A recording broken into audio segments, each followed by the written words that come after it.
This episode is brought to you by your locally owned and operated McDonald's restaurants. They have been proudly serving Jackson and the surrounding area for over 40 years. Thank you to all of the communities that have supported us throughout the years. We truly appreciate your business. Get in there and try one of those apple fritters, man, and the other baked goods. The mun's got it going on. Big thanks to AP Prep. Hey, if you want to earn the day, get your ass over to AP Prep. You can find them on the internet at apprep.info. Earn the day. Hey guys, huge thanks out there to Geiger Brothers Construction, professional engineering and commercial construction. Hey, give these guys a call, 740-286-0800. Hey, you'll be glad you did. This episode is also brought to you by Gillum Insurance, specializing in life, farm, auto, home, and commercial insurance. Give them a call at 740-395-0357 for a quote today. If you want to get treated right, save a little money, and make sure your stuff is covered properly, Gillum Insurance is Chubby Bartender endorsed. All right. So he's a connoisseur of cigars and bourbon. We live? A worldly man. Well, I don't know about a worldly man, but when it comes to cigars and bourbon, that's one of my favorite things. Yeah. Two of my favorite things. There you go. Ladies and gentlemen, we've got the Appalachia Badass with us today. Yes, we do. Hey guys. Yeah, hey. we're just going to try to keep him friendly. Yes. Hey now, no volatility over here on the side of the table. So now this is official. So Jimmy Dan was our first kind of bring him back. He helped co-host, but you are our first official two-time guest. Oh, really? Yes. Well, Yeah. I suppose I feel very privileged for that. Thank you for bringing me back on. Yeah. Hey, and I brought you something. Let's get that out of the way. Okay. That way we can sit down. You don't have to open it. I'll tell you what it is. I brought you some of my deer summer sausage. Nice. And I brought you some of my fresh Gillum Farms Honky Tonk Stables eggs from awesome. my chickens out there. Great. Yeah. My little 1-year-old loves eating eggs for breakfast. Oh, well, there you go. You got a dozen of them. Get There after you these. go. Yeah. So now tell me a difference. The reason I wanted to bring that to you tonight, I wanted to see if you can tell. That should be, to the best of my knowledge, so you got deer, right? You got deer, which we all know what deer eat, or we have a pretty good idea. Right. Love it. And the eggs, I can tell you, no preservatives, nothing. See if you can tell a difference in the way your body feels after them. 100%. Yeah. You know, so because I know you're a guy that pays attention to his body. Yeah. You have to. So see if there's a difference in that. Yeah, for sure. I mean, I'm always down to try stuff that's come from down home and, Yeah. you know, a more locally sourced item. For sure. We love it. Actually, our neighbors up in Columbus, cats from West Virginia originally, they actually have chickens in their yards. Yeah. Yeah, so every now and then we get a free egg or two. Yeah. So I appreciate it. Thank these you. ones are running around my Thank yard. you. I'm very appreciative. And sometime tonight I want to ask you about a plant-based diet. A plant-based diet. Well, I won't have much to say. I got questions. I think you might. I don't have you very might many know. answers. You might I'm know not the this. diet guy. I don't know if you know about my weight cutting history, but diets ain't my thing. Well, it's more of a eating style, I should say. An eating style, Yeah, right? yeah. Seafood and make it disappear. So last time you were on was what? Probably March or April. We were hot in the middle of right. pandemic. We were hot yeah, in the COVID session. You know what I mean? Sitting 18 feet apart. Everybody's got, you know what I mean? Like. Yeah, a little bit more lackadaisical environment right now. Here we go. Yeah, it was. We were spacing, but at that time, man, you got a little bit bigger space. Well, yeah. Oh, yeah. Well, and we were all big into the chugs every day at that time. If you remember, I mean, the Stallions were in full bore, and they're still doing a great job. But yeah, exactly. I love to chug beer, but the reality of the situation is that, you know what I mean. The older, like the peaks and valleys for chugging beer get very, very steep when it comes to how old you are. You know? Yes, it does. Like, yes, Jesus it does. Christ, one of the. Yeah, I had to. I need to have room for another. Yeah, I had to hit the brakes on that. I'm not, You embraced it. Yeah, I embraced it for a while.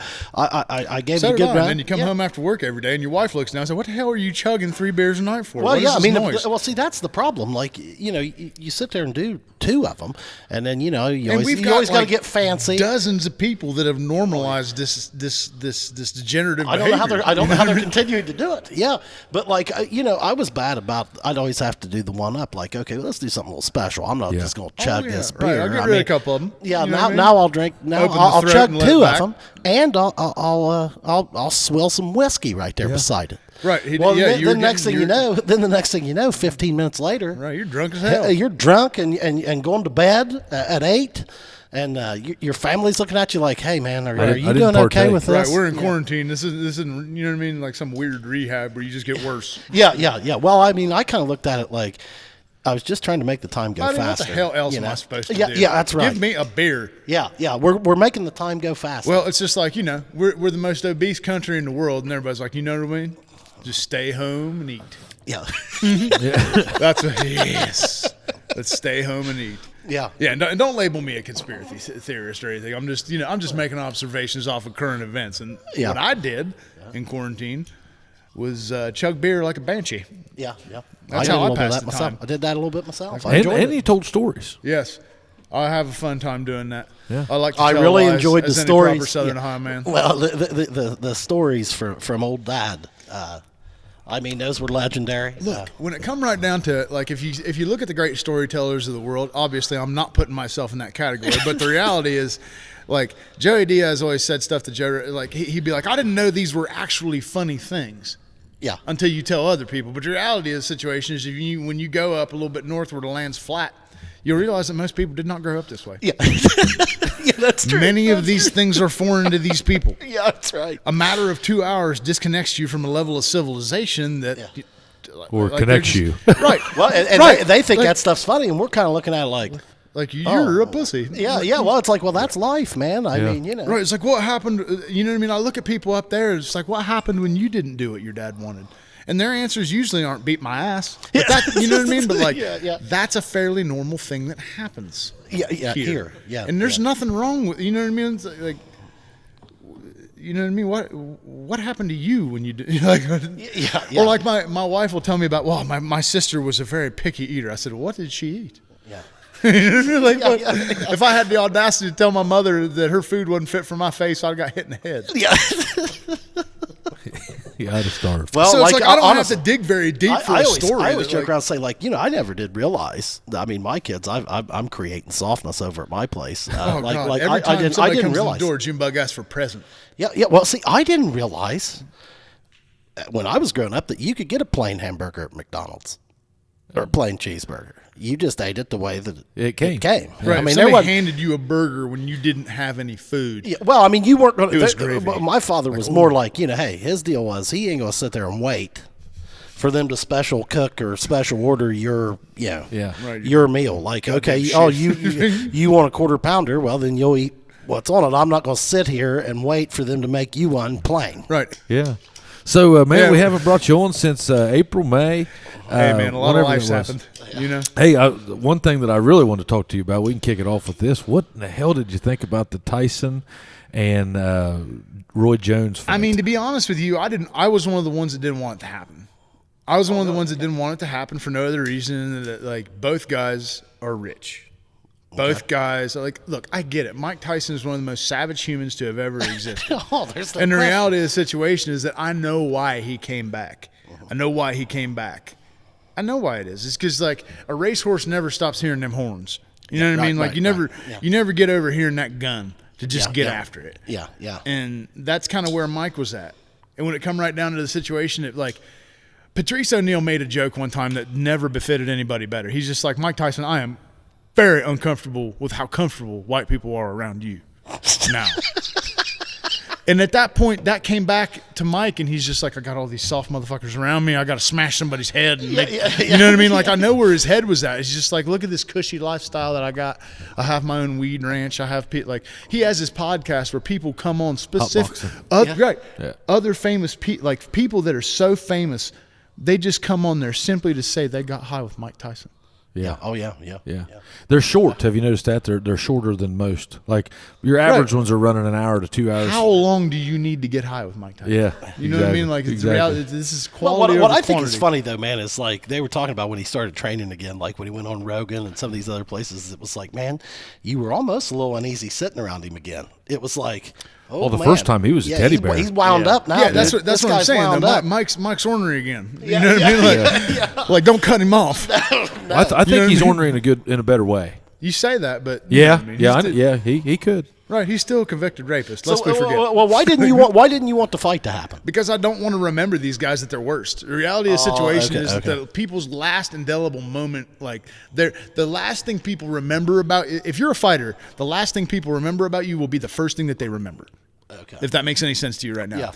The first thing you remember about a lot of fighters is the times that they got their ass whipped rather than the triumphs they had, for no other reason that the triumphs that they had gave them that clout that allowed somebody else to take it. So are you the guy that when you look at athletes, you're like, man, retire early. Do not hang on too long. Do not hang on too long. I'm the guy that has perspective in the way that I know each person's journey is different, irrespective of what sport you choose to partake in. It just came to bear that I was bad at so many that eventually fighting was the only thing I could do. Yeah. Excuse me. But when it comes down to what Mike's doing and what Mike's not doing, I know why he's doing it, I think. I mean, I don't know Mike Tyson, but I know a lot of fighters, and it's a certain like there are certain fighters that have to manufacture some sort of disrespect or some sort of invisible enemy in order to grant themselves the motivation to go out there and hurt a man they've never met. Right. Or that they don't have any direct beef with. Right. You know what I'm saying? Mike said, I felt the war gods awaken me. I felt those drums. And I know what he means. You know what I mean? There's just like one day he woke up and he just realized that, no, I need to do this again. I have to right this wrong. And to be honest with you, for a 50-year-old man, that like it was nice to see him out there bobbing and weaving. But what we're not talking about is the fact that Roy Jones Jr.'s best weight was 175, and he's out there. I mean, like Roy went up to heavyweight and won fights, man. He beat John Ruiz for a title. Yeah, he was one of the first guys to ever do that. And for my money, look, after Tyson went to jail, the money at my house went to watching Roy Jones fight. Yeah, we got all those Tyson fights, but the reality of the situation is that we watched Roy Jones. Roy Jones is one of the meanest men ever put on gloves. Oh, yeah. Yeah. You know what I mean? It just – brother, he was like a limp dick. He was tough to beat. What'd you think of the fight? What'd you think of, like, the actual fight? Look, first off, I'm not buying anything that gives one of the Paul brothers money for doing – you know what I mean? Like, I'm not gonna jump down that hole. I watched the highlights, and I thought they both looked great. But the reality of that situation came to bear in the fact that I felt like the whole event was based off of something that wasn't entirely real. Okay. So I didn't really want to. So you didn't like the exhibition factor to it. It was a whole different style. Yeah. Of, look, yeah, if you you can call it whatever you want, but Roy Jones hit the nail on the head. You can call it whatever you want. I'm boxing Mike Tyson. Yeah. Does it matter what the judge calls it? If Mike hits you in the face and you fall on the ground, will it be any less real? No. Exactly. Yeah. So Roy knew that from the get-go. You know what I mean? And I feel like that's relevant. Like nobody wants to get hit in the face by Tyson, regardless of whatever the contest is called. I thought it was funny though. Prior to the fight, in a lot of his interviews, he was like, you know, one of my main things here, like I hope nobody gets hurt. Like I don't want anybody to get hurt. And I thought that was a different tone. Why are you doing it for then? I mean, like, the reality of the situation is that I don't know, man. Everybody's got different reasons for doing different things, but the thing that came true to me is that Tyson just wanted to compete. The thing that made it the thing that I thought was good about it was the fact that Tyson wanted to compete. Mm-hmm. It wasn't simply that Tyson wanted to go out there and knock out he wanted to compete. And the fighter, and for two guys the age that those guys were, the shape that they got in for that fight. I mean, Tyson's a monster. Like stop thinking that Mike Tyson isn't a genetic freak. Yeah, he's not like any other human. Also, do you think those are good? Let me ask you a question. Is this a relevant point? Now, I'm sorry to seem like a conspiracy theorist, but do you think that the term exhibition gave any leeway to whether or not either of them cats was drug tested? May have. That's what. All right. I don't know. Not every 54-year-old man can come off the couch in 8 weeks and just get ready to go. Yeah. You know what I mean? Yeah. There is something to be said for that, and I'm not trying to be an asshole or anything. Well, they couldn't. I mean, wouldn't he have gotten in trouble with? He publicly said he smoked a joint before the show, so obviously there was no drug test. Right, Mike's pretty honest. Yeah, I'm high as fuck. This whole experience. Yeah, that's what he said. So like, straight up. So Tyson didn't pull any punches. So it's obvious there was no drug testing. Right. Yeah. So you know from the get-go right there. Look, apart from that, did they care about the drug test or did they care about the dollars? When Floyd Mayweather fought Manny Pacquiao, the money involved in that fight was worth more than many countries' gross GOP. Oh, yeah. You know what I mean? That's ignorant.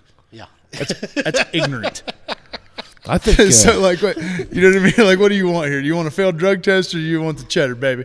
Yeah, Well, that's like, right, that's right. The UFC knew Brock Lesnar was on steroids before he fought Mark Humm, and get on over here. So, you know, because Brock Lesnar knew damn well he's like, I'm probably not going to fight again. I want to go in here and fight one more time, see if I can beat this guy. So he juiced up, got in there, got the win. Forfeited some, but made a lot more money than he ever had the chance to forfeit. Like, what did he pay? $250,000 out of the however many million he made? Yeah. Get out of here. It's an easy math equation for that guy. Sure. now as a non-fighter guy, Tyson seems like he has completely shifted. Like he seems like I watch a lot of those videos of him. You know, they just pop up in your feed. You know, it'll be him in an interview or something. And I mean, he was a monster. Like he was real quick tempered the whole bit. So then he started and he got you know he truthfully from hearing him talk, weed and DMT are what's got him, and now he's like he talks about how he loves everybody.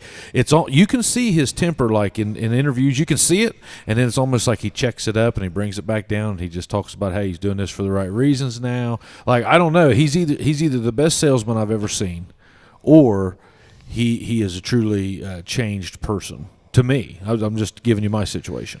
Well, you smoke enough weed and do enough DMT, I suppose something will shift. Yeah, I'd say. Well, and I mean, guys, the age factor plays. Right. Yeah, he's Same older. guy I mean, at 54 that argued 24. I think we all get a little smarter the older we get. I love you know? his quote when he says that he doesn't like who that guy was. I don't give a damn who you are. Every guy out there has a period of your life that you're going to look back and say, man, I don't think that Wish guy I'd was have done that a little different. Yeah, I wish that guy could have done a little better. I'd like a redo. Yeah, I'd like a redo mulligan. on. And I'm not saying your whole life, just pockets. Yeah. And I think he's doing that a lot now. Oh, yeah. And he talks a lot about. I almost feel bad for him. He has to talk about it so much. Well, I mean, yeah, and I think that largely people have moved on. I mean, they've given that guy a pretty good pass, in my opinion. I mean, Right, when it comes right down to it, he's the most lovable rapist I've ever I've ever seen. Well, I mean, do you guys remember with Holyfield that one time he said he wanted to eat his babies? Well, he did eat his ear. Yeah, he did. Yeah. Now, okay, so that brings me to Holyfield. Okay, so I've always felt like it was kind of like Johnny Cash with Mike Tyson. Like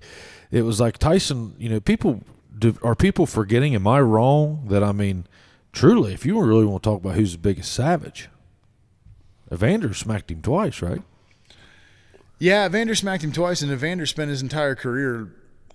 Like, have you ever watched that 30-30 they have called what is it? Finding Tyson or like Chasing Tyson or something? Yeah. That's all about Evander Holyfield's whole career. His whole career was built around Shadows. Right. You know what I mean? Because this whole time, if you ever listen to Joe Rogan's podcast when Teddy Atlas is on there, Teddy Atlas said something to the effect he creates him to be a monster. Well, what he said about Tyson was the fact that when he was focused, like what makes a fighter is what happens when they deal with adversity. When adversity is introduced into a fighter's life, be it in the ring, in the cage, outside, whatever, how you deal with that is directly a determinant of how game or not you are. You know what I mean? And far be it from me to sit here on the end of judgment of Mike Tyson, but what Teddy Atlas said was that in the periods of Mike Tyson's career, when he was met with the adversity of a fighter who was indeed not scared of him and not willing to back down, you know what I mean? He said that Evander Holyfield, his nickname was like they called him Iron Mike, but he said Evander's nickname was probably one of the most appropriate in all of fighting, in the real deal. Evander, the real deal Holyfield. Because so many out there, it's very hard to.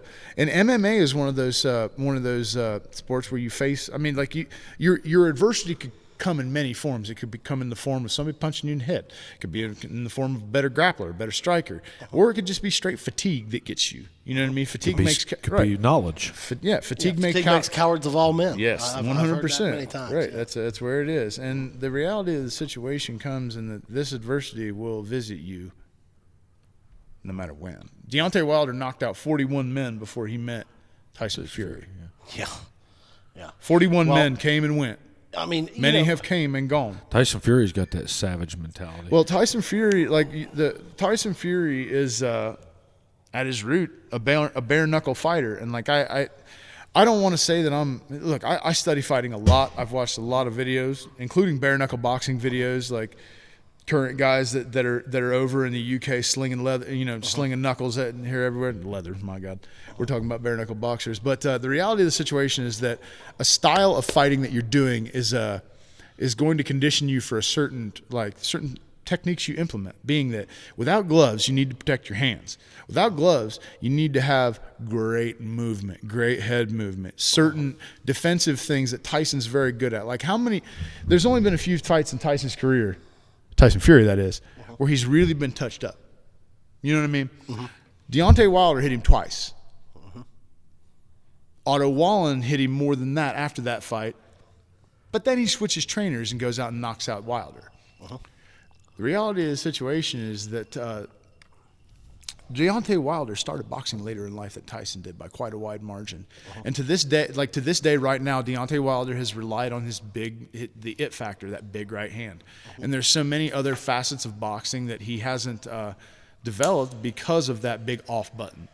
Like he goes out there with very, very, very low semblance of the jab. It's more of a push than it is anything else. And Tyson realized that, especially through the work with his new trainer, that if he kept Deontay on his back foot constantly and just didn't let him off his back foot, that he would be able to nullify that right hand. He's got to be able to set every time he throws that right hand. And if you keep him going backward constantly, he can never set that back foot and throw his power. So what Tyson did is off of a jab or a double jab, he would pair it with a post. So he would jab his way in and then post on Wilder in a fashion where he would get Wilder backing up with his straightened arm and then drop that right hand off of it. Watch the fight. He drops him right off the post. And it's a great strategy, but it's something that's very simple considering of how complicated a fighter Tyson is. Well, I think it's interesting. This is a good time to jump into this because I want to go into a little bit like your personal career a little bit here. You have fought MMA.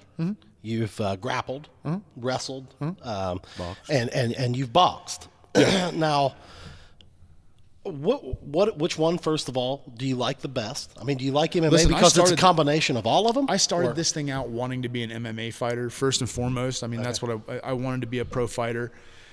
And I've been able to, you know what I mean? Like I've been able to turn pro in MMA and have some success, and I've turned pro in boxing and had some success. And I mean, after you get to it, like I got my purple belt in jiu-jitsu, and at this point, you can start getting paid for grappling as well. I mean, the thing that I wanted to do more than anything was be a mixed martial artist. But the reality is that you have to have martial arts to mix in order to be that.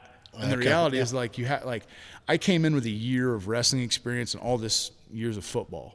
Right. So all I really did was know how to do things wrong. Yeah. You know what I mean? You were more or less you were street fighting when you first started. I mean, you say that, but I feel like I was doing something more than street fighting. I had trained a year or a little more before I got in there for the first time.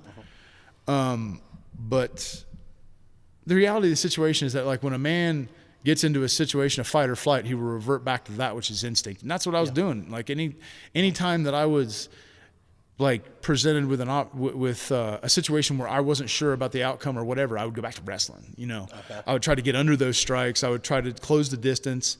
I would try to slip punches and close the distance and get in and wrestle. And from there you start developing your other skills. You start striking more. You start training those things more, and you start trying to implement them in sparring situations and practice in live go situations and situationals and stuff like that. Situationals are just live goes that you do in a certain. I mean, I don't want to be redundant, but like you get in a situation like one guy's on top, one guy's on bottom, get up, top, keep him from getting up. Like that's and this is a practice like you're sparring, so to speak, or you guys we get full out there, contact. Yeah. We call it sparring, but when I get out there with Dan Spawn, there's nothing. You wearing a headgear? I don't like headgear. Okay. But there's I gotta protect myself. They call it sparring, but if you know what I mean, if you get in there with the right, look, everybody likes to spar differently, and the reality of the situation is that most pro fighters spar so they can get better at pro fighting. So I don't want to go out there and play patty cake with you. I want to hit you in your mouth. Yeah. Well, and I mean, the thing that I think, okay, what, and tell me if I'm wrong, the thing that would translate or transition from all three of those different techniques that you're talking about, whether you're boxing, whether you're in the octagon in an MMA fight, whether you're wrestling. I mean, look, man, you go out there, you're fighting another man. There is nowhere to hide. No. I mean, it is go or, look, it's nowhere to hide. And we were just talking about before this show, people taking fights, and you're in Ohio, you can get hurt. Okay. Ohio is not a state that has pays like little pansy wrestlers, and like we're in Ohio. We box, we wrestle, we're forward, we're aggressive. Yeah. And the reality of the situation is that there are certain things that you can tell if you go to an MMA fight and you see people that are out at independent camps or wearing overly long shorts over the knees. Like fashion over function is not the way to go at an MMA fight. Okay, so like you can talk about different disciplines being more relevant or less relevant, but it's all about the person that applies the techniques that come to bear.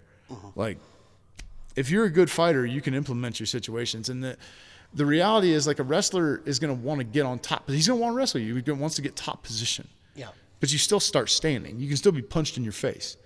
So there's always that element of surprise that can come in. Anything can happen in an MMA fight.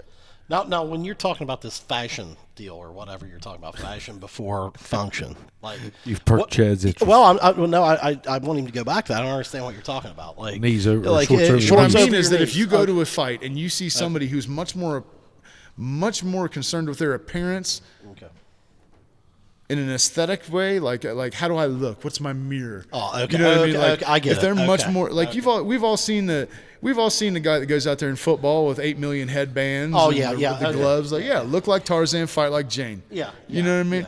Like, and you can, like, there's certain tells. So, like, to that. if you're getting ready to fight some guy in an MMA you don't thing, want and shorts over your knees. You see a guy like that has shorts down below his knees, you're like, oh man. I've seen people's knees I'm get gonna ripped eat out. this That's guy day alive. one stuff. You know what I mean? That's like socks on the mat. Get out of Yeah. here. Like, you know? Or like if you're from an independent camp, you train yourself. You train yourself. You know. Like, where's your team? Who you train with? Who's your coach? Who's telling you what to do? Who's preparing you? Who's warming you up? Yeah. Who are you training? Like, who are you training against? You're right, exactly. The reality of the situation is that you don't become a black belt by just. You got to go seek out those other rooms where you can get your ass whipped. If you're the baddest guy in the room you're in, you're in the wrong room. Yeah. Yeah.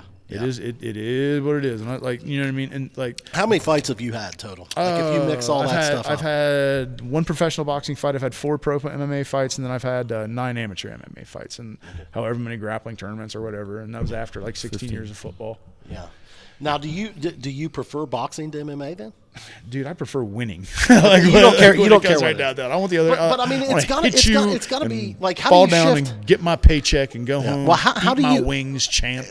Yeah, but how do you? I got to think that there's a different switch for each technique that you're going to use. Like, okay, you're boxing. Well, I mean, hell, if you've been training MMA. I mean, right, you have to do the specific training. But the reality is that the MMA training that you do it represents a sum that is greater than the whole of its parts. Okay, you're trying to add these things into a situation where he can also do anything. Right. If you're trying to take me down and you're closing the distance effectively, how useful is my boxing? None. Exactly. Exactly. So I got to create a situation where I can keep that space and use my boxing if that's what I want to do. Right. But if I'm a better wrestler, I'll take you down. Right.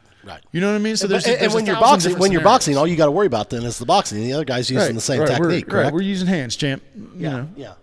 And is there a part of that you kind of like? I mean, of course. I love throwing hands. Yeah. Of course. I love boxing. Yeah. I absolutely love boxing. It's a beautiful thing. Yeah. Coincidentally, my boxing coach, shout out to the Chizzy, Chad Van Sickle, he spent some time going to school at Wellston as well. So he's like, the reason that we hooked up is because he had Southern Heights connections. Oh, nice. And Appalachian roots. That's right. His dad Bob owns property off 327. They're frequenters of this area. So, is this in Columbus? Yeah. Is it? Yeah. That's what we had Scott King on. He was a guest on the show last week, or he was a co-host with him. Yeah. And we were talking about the idea of, like a full-blown kids type of training center, like more not so much a dojo, but like more of like a place where like you could go. Yeah, like here. Yeah. Look, the thing that I would say right now is that you have to have the clientele and the interest in order to do it. Like, you have to have people that are going to show up because everybody got overhead, man. Oh yeah. And one of the hardest things to do is to own a gym and you're not going to make a profit off fighters. You need to understand that. Okay, fighters are broke. We don't have any money. Yeah. That's how it is. That's why we fight people. Yeah.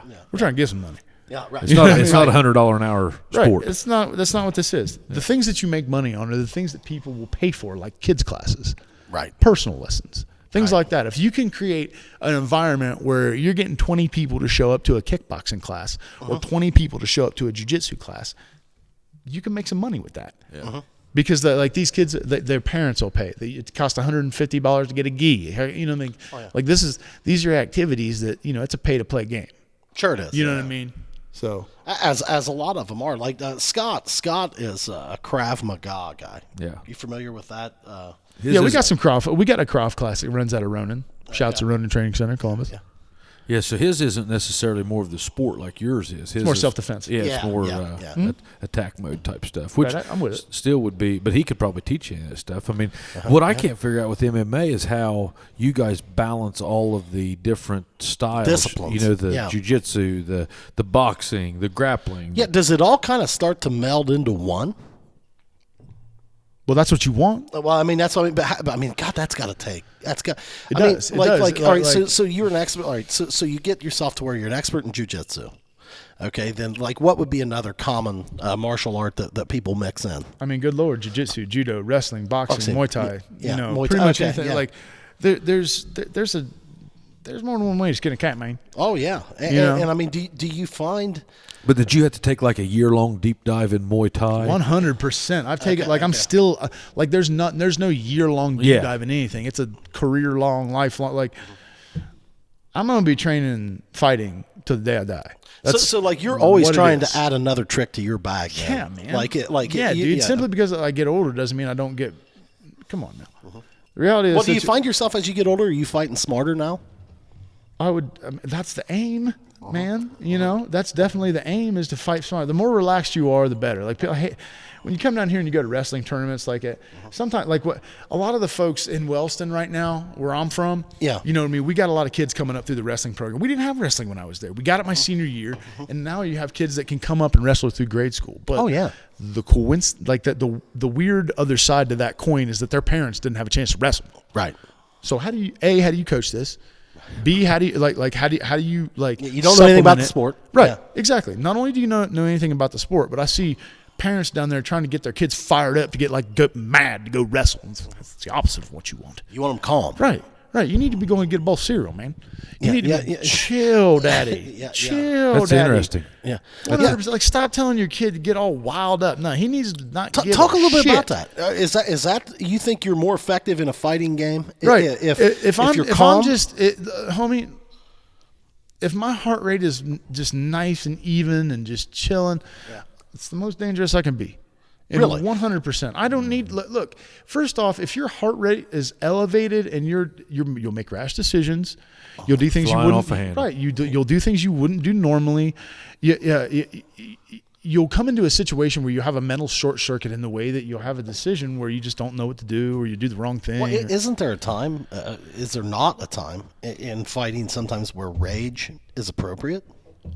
Yeah, after I've hurt you, and can be useful. Well, of course, 100%. You've got if I punch you in your mouth and you do the chicken dance, I'm only you know what I mean. There's the time to be a finisher. Yeah. But the reality of the situation is that if you try to do that, look, I've tried to do that right off the bat, and it either works or it don't.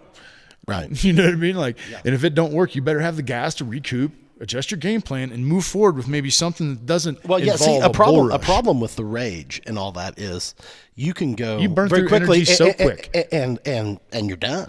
Yeah, that's what I'm saying. Understand the fact that just because you're tired doesn't mean the fight stops. Okay, if there's still time on that clock, it's just his turn to whoop your ass. Right. Yeah. It'd be kind of like being a musician and being one of those guys that say that you got to drink when you play. Some guys can do it. They can pull it off and they can get all ramped up. But most guys probably just get drunk. Most guys just get drunk. Yeah, it'd be kind of same and their thing. music kind of goes down. I remember the worst football game I ever had. I come out and I was just so jacked up, couldn't hardly move. Yeah, and I just went out there and just instantly, just within shit to bed. Yeah, I've done it too. Yeah. When it comes right down to it, I mean, if you're just chill. Yeah. And just very, now very easy. I like to start a football game with a little bit of energy. But football's different. It's team sport. Now, what you're doing is directly indicative of how you can do it. Yeah. Oh yeah.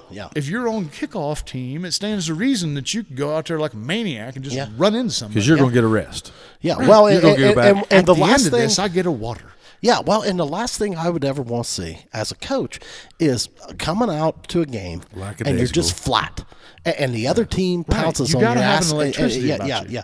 But I mean, I also heard a great coach one time say, and I think this is a great saying, and it's like, hey man, there's an old bull and a young, not a steer, like a young calf, but he gonna be a bull one of these days.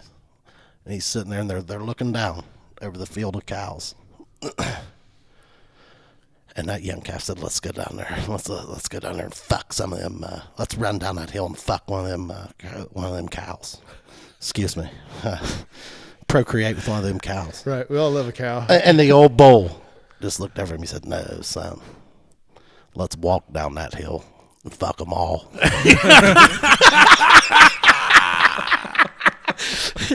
It's like, hey, we go run down there and fuck one of them. There's a better way to do this. We'll walk down that hill and we'll fuck them all. There's a better way to do this.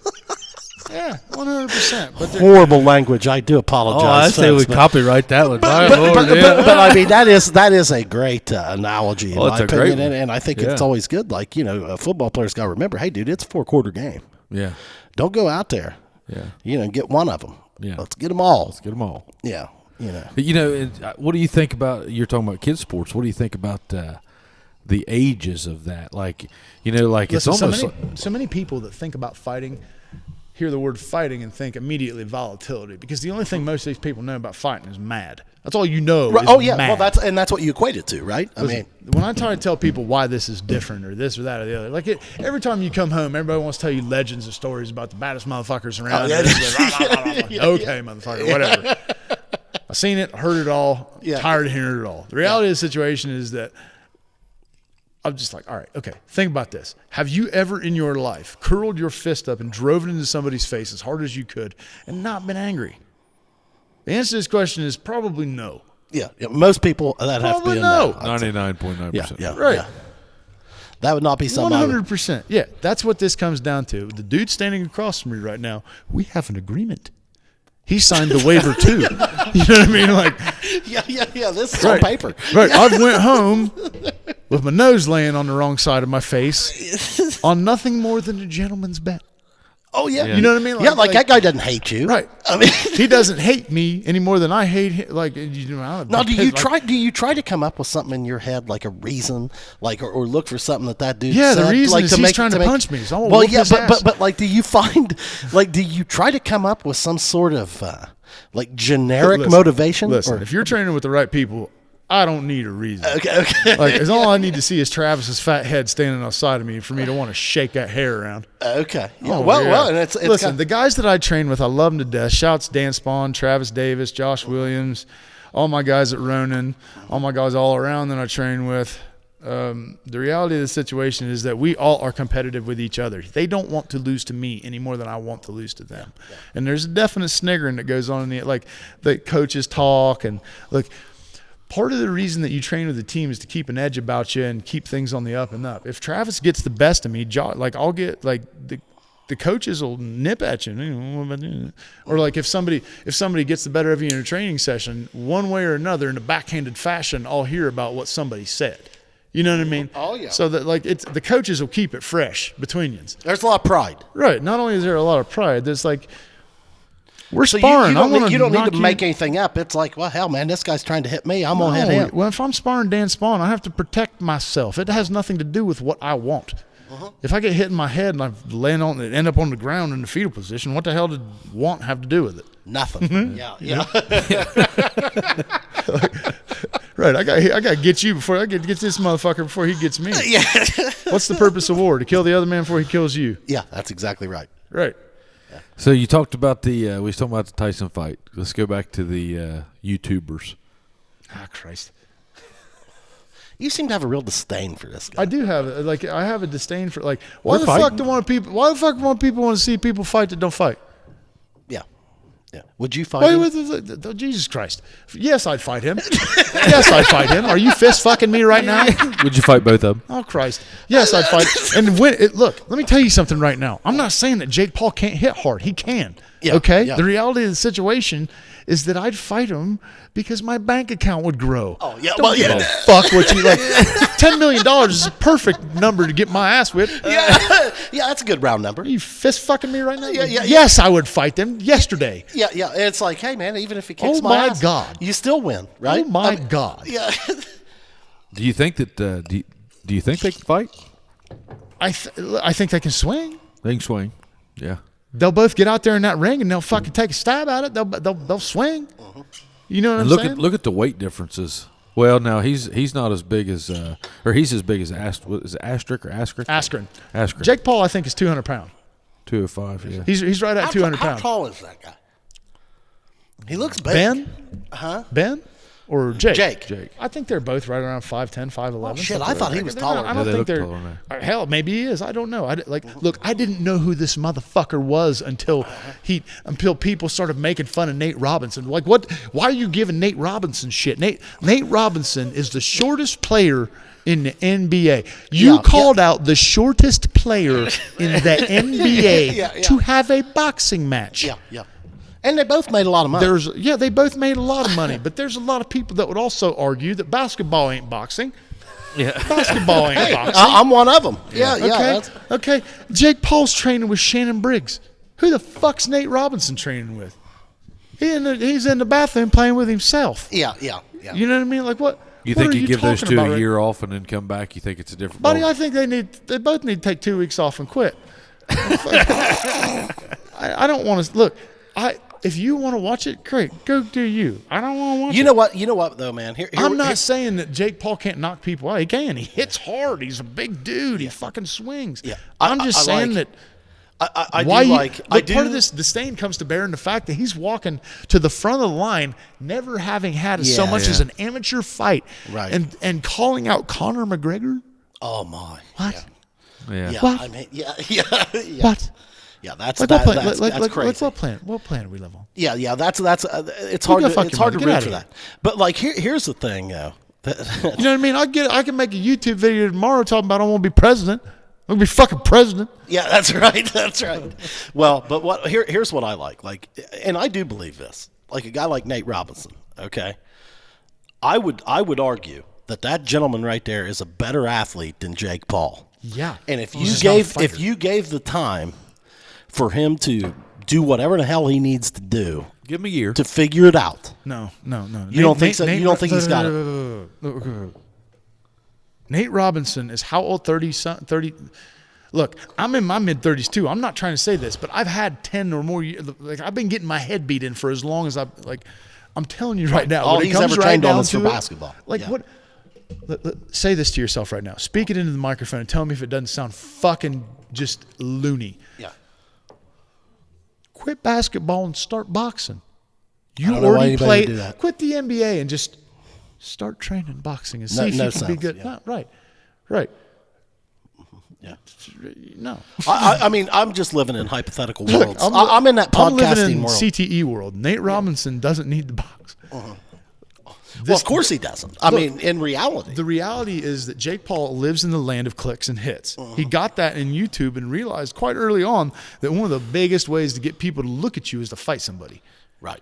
And it didn't matter whether he won or lost. Exactly. If he's out there fighting, like, look, all he really needs to do is find somebody that can give him a good fight, and then they'll fight again. Did he have a background in fighting? No. These boys are from Cleveland.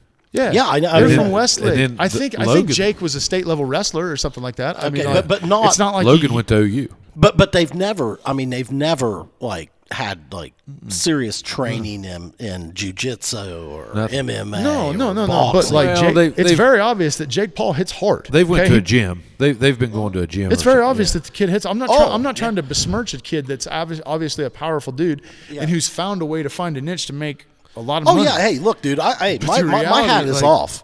Go make your But money, stop man. stop trying to put this dude on the Don't same, like, don't call out Conor McGregor. Well, like, stop trying to, like, okay. I've always said this. The purpose of combat sports media is to convince people that don't participate in combat sports that they know what's going on. You don't. Yeah. You have no idea. Reality of the situation is that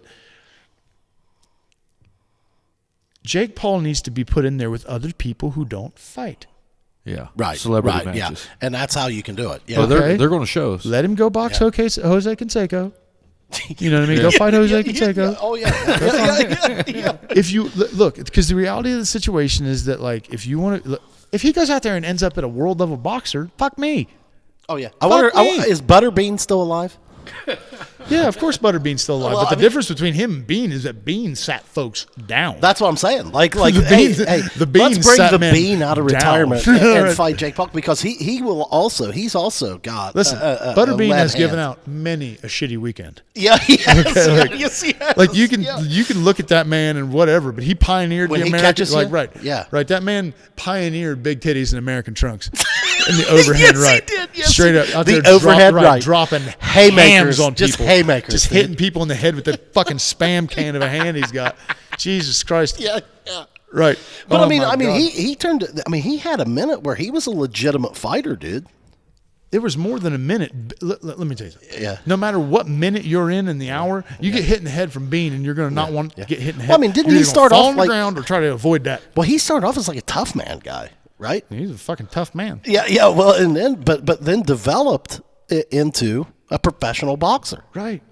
But these, like, he started off like the tough man is his, like, when you fight tough man, there are certain denominations that, like, they're going to group you with experienced people because they don't want, like, if you go back through tough man, there's a lot of people who've been pissed at tough man for getting motherfuckers CTE.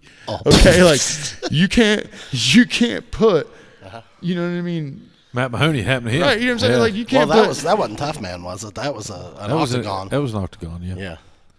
you can't put frickin', Johnny Little Peter in there with the great white shark. You know what I mean? Like, and that's Yeah. what the tough man was doing. You know what I mean? Wow, look at this one. Big titties, carry the card around the ring, show you what round it is. Oh, it's red. Smack. Yeah. It's. Did you pull that out? Oh. Where's that latte? Can you get it? You hear it? Nothing? Over one. There we go. How's Right. that? I had a meathead moment. I apologize. It's all Hey, right. you guys have that latte over there by you. Do I? Buddy, if I had it, I'd have another one. Yeah, Lance needs one too. How we're getting all jacked up about Butterbean. We Listen, need Butterbean's the man. Look, Yeah, yeah, that just proves the point here. The reality is that fighting is a form of entertainment, and it's also a language that everybody speaks.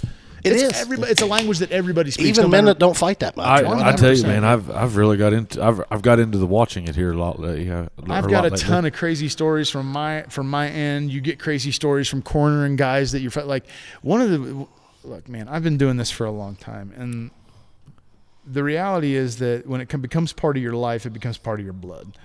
It's kind of it's an identity. It's something that you hold very dear to your heart. For the longest time, I identified as a football player. And for the longest time, ask anybody I played with, I was the king of getting laps or getting my ass kicked.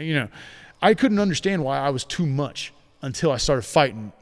You know what I mean? You just realize certain things about yourself. How did that transition occur for you? After I got done playing college football. You know what I mean? I took a year to try to run some weight off and lift and just recoup my body a little bit, and I started training Muay Thai. And from there, Did you know you wanted to be a professional fighter? No, I had told my dad, I was like, I got to do this once. I'm so interested in MMA that I got to do it once just to say I did it. What'd your dad say? He shook his head like any parent would. You dumb motherfucker! You just graduated from college. You want to get in a cage and fight somebody? Yeah. My dad thought I was a fucking moron. Like, I'm pretty sure he still does. So explain to me Muay Thai. What's the Muay Thai is a denomination of stand-up striking that is obviously from Thailand, and they call it the art of 8 limbs. Knees, feet, elbows, hands, and a lot of people to the naked eye think it's kickboxing, but it's not. Clinching is involved in Muay Thai. Foot sweeps are involved, so different variated forms of takedowns. There's not really many leg attacks, so to speak, in like a double leg in Muay Thai, but you can trip people, you can toss people, you can catch the kicks, and you can sweep them off that and put them on their back. You can't do any extended groundwork. So like, do you find in studying different martial arts that there are similarities to some of the moves or whatever? 100%. Because when we were talking with Scott about Krav Maga, like Krav Maga, essentially the way he defined it is just like, he's like, hey, all the kicking is Taekwondo. punching is Muay Thai, but Yeah, he's also take that ashtray and split your skull. Yeah, right. Yeah, that's what he's more about. Yeah, it's walking into a room and understanding. Being so aware how do of- you study Muay Thai? How do you? Well, I mean, like I've got a Muay Thai coach, Aaron Boggs, running a training center. I mean, Boggs didn't fight Thai in Thailand, but he's fought in China. He's lived in a couple different countries in Asia, speaks fluent Mandarin. And I mean, we have a really, really good Thai team. Jalil Barnes just went over to live full time in Thailand, and he's fighting on the K1 Max circuit. And Jalil Barnes is going to be a name that is going to be heading across your screen for a long time to come. This kid's nasty. And Boggs was coaching America, and since going over to Thailand, he's been making waves over there. Muay Thai is something that it's a very complex thing because there's so much involved with it. Boxing is hands. Kickboxing, there are certain things that aren't legal in kickboxing that are legal in Muay Thai, like clinch work, stuff like that.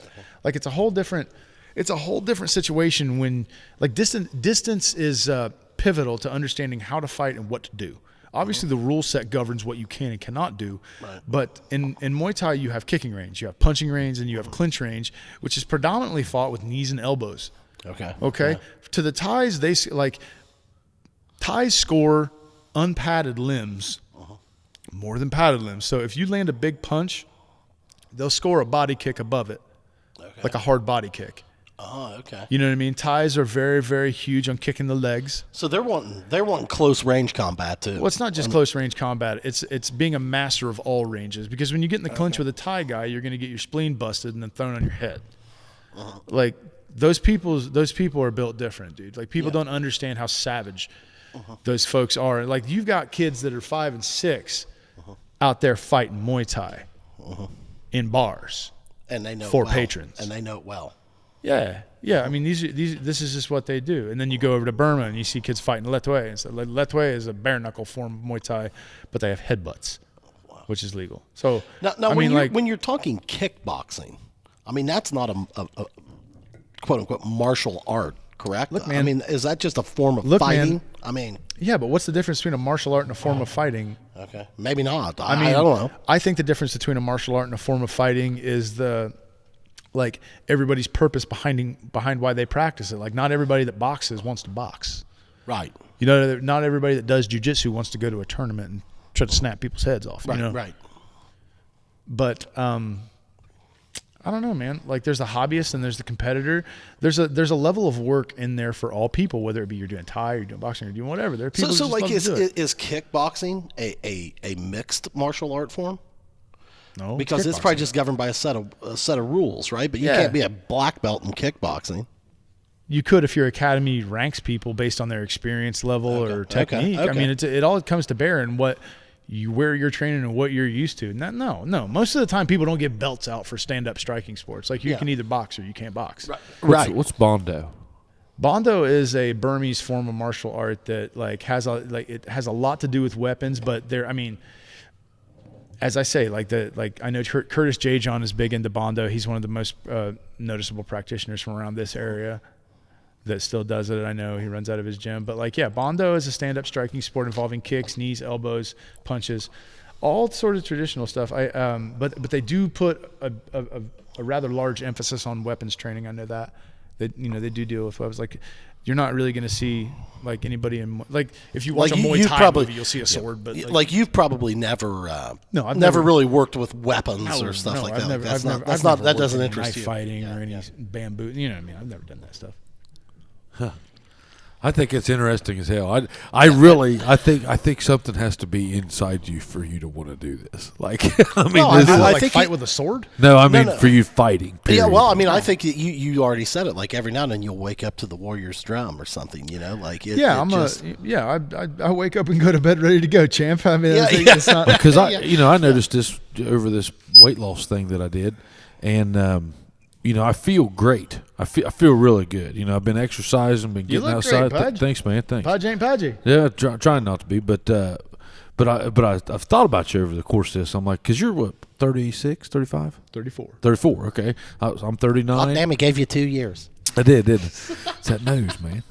But I'm thinking to myself, okay, How long could you go through the? Listen, man, MMA is not like everything. You can go through what you can go through for as long as you can go through it.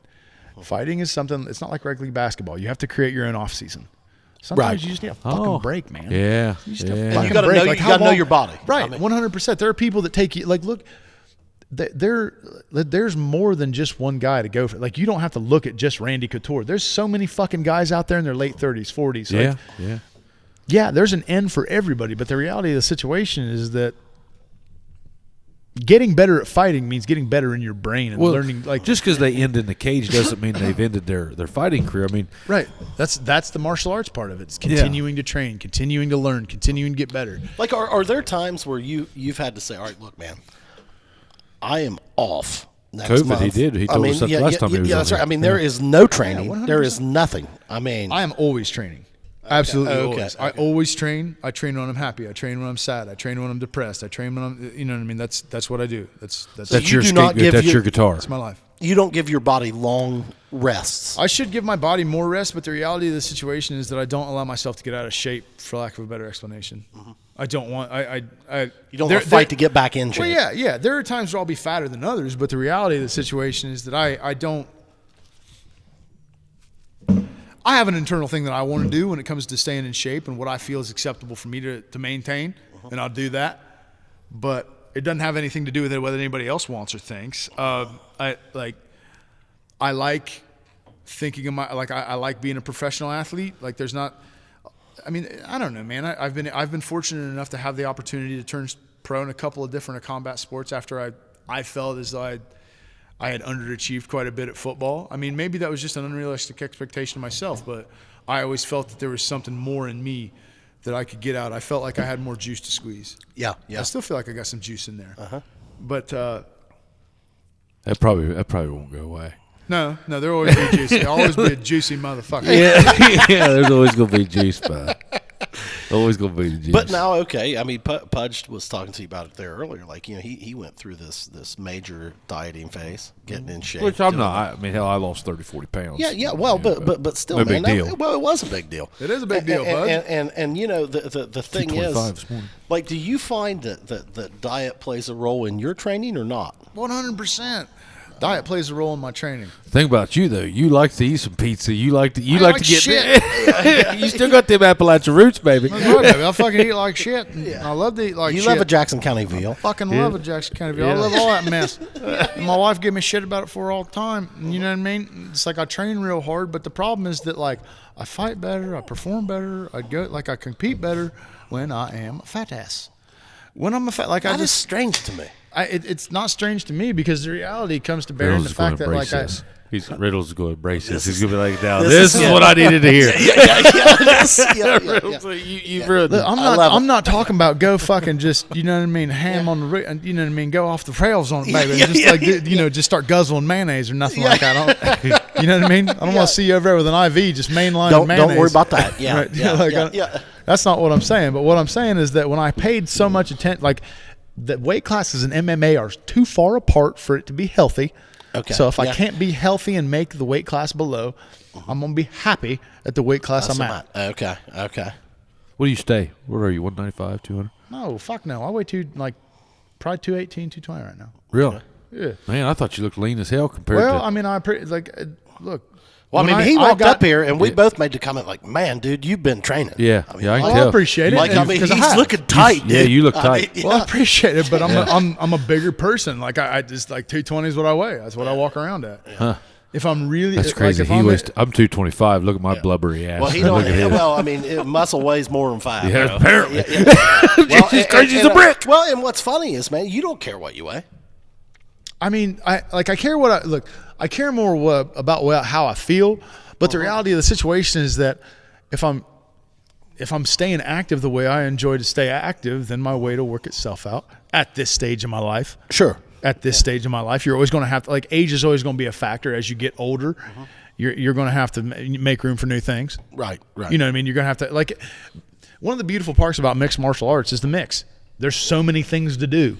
Right. You know what I mean? You're I not don't gonna have get bored to do with one of them. thing. Yeah, You know what I mean? Like there are a lot of people out there that all they got's a fucking weight room. Yeah. That's what I feel is one of the downfalls of fitness around here is there are only so many options. Yeah. Like how many things can you do and rightfully be happy sweating your dick in the dirt? And I went over to Prater's and just did the boxing workout. Well, yeah, Prater's that's one of my sponsors. Shout out AP Prep. Hey, shout out AP Prep. Shout He's out one of our AP Prep. sponsors. Yeah, for sure. Jason's the fucking man. When it comes down to it, you can I'd go over love there and that. get great training. And he does, look, of course that guy's got a great facility over there, but what he's doing for the kids in Southern Ohio, man. great.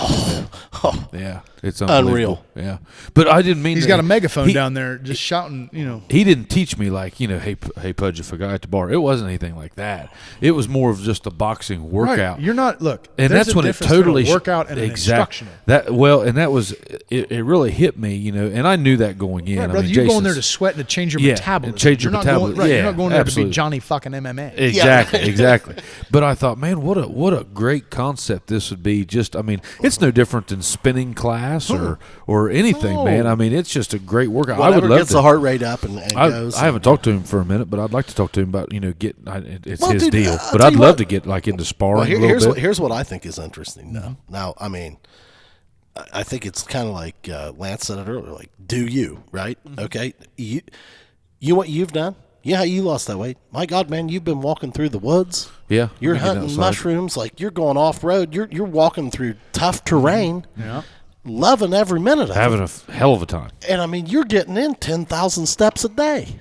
A lot of times 20,000. Well, that's why. I mean, my God. Yeah. I mean, does it really matter how you're doing it? No, I but mean, because you're not training for But anything even specific. once a week, like what I'm saying, like even just to work, like I love, like you said, the mix. Like I love like Don't let having it get stale. Yeah, like one day Don't let I'll it get walk, stale. one day I'll jog, one day I go to Prater's do boxing.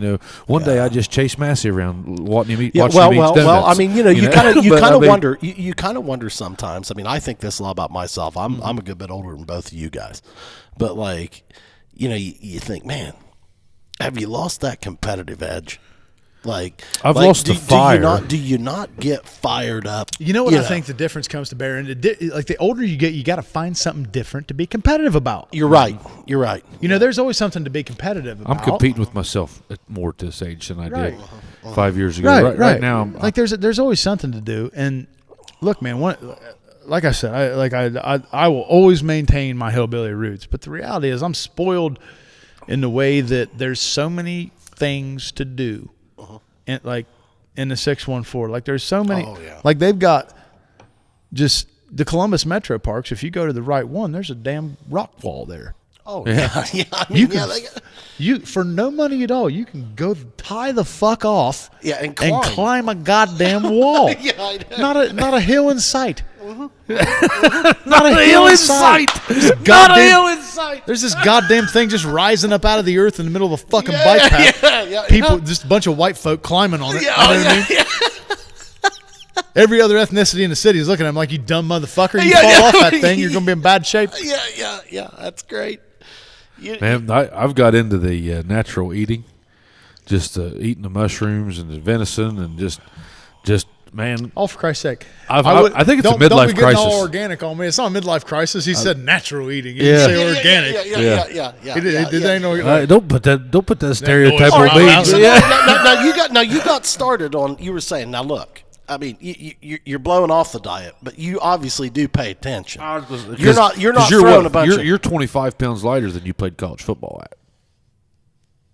I play, yeah. I was 255 and 260 when I played Fucking D-line dead at on, Wittenberg. boys. How about your boy Pudge? When I played at Wittenberg. But so you've obviously had to pay attention to that, and I mean, Hey, dude, Pudge, it's changed my you'd mindset, man. Look, you'd say, a lot of what it came down to is when I started training, I started cooking for myself. Yeah, and realized what you were cooking. It's not just about realizing it; it's about not going. Look, how many people down here for like, okay, we got lunch. Let's go through the. Let's get like go to a buffet. It's about just you can eat what you want. Like just make sure you're eating fucking real food, man. Quit putting shit in your mouth. Right, that's what I'm saying. And I am a sugar fiend. Jesus Christ, why am I talking about a diet? My wife is if my wife's listening to this podcast right now, she's rolling her fucking eyes. Oh, we're not live. You can brace her for it. We're not live. Yeah. All right, good. Because like I was saying, she'll fucking just like you. Yeah, like, we'll talk about your boxing match, and then you can tell her fucking, before we before. Oh hell, she knows. Like my wife knows that I'm right on the fucking cusp of it. But it's changed. I mean, man, I cannot get over though how much better and like my recovery is now that I'm eating better stuff. Listen, man, there's nothing that anybody can tell. Like, look, from fitting in a seat better, to feeling better, to like, look, there's nothing anybody's going to tell you that's bad about bettering yourself, and fuck them if they do. It's even been better for my marriage. Me and my wife, a little hotter. Well, when it comes right now, yeah, you know what I mean. Like, boy, we get a little hotter. Right, when she ain't got to do a military press to get to your dick, that's right? She might still have to. Oh my goodness! That's great. My goodness! Oh, that's great. I love it. Hey, everybody wins. Yeah, everybody wins.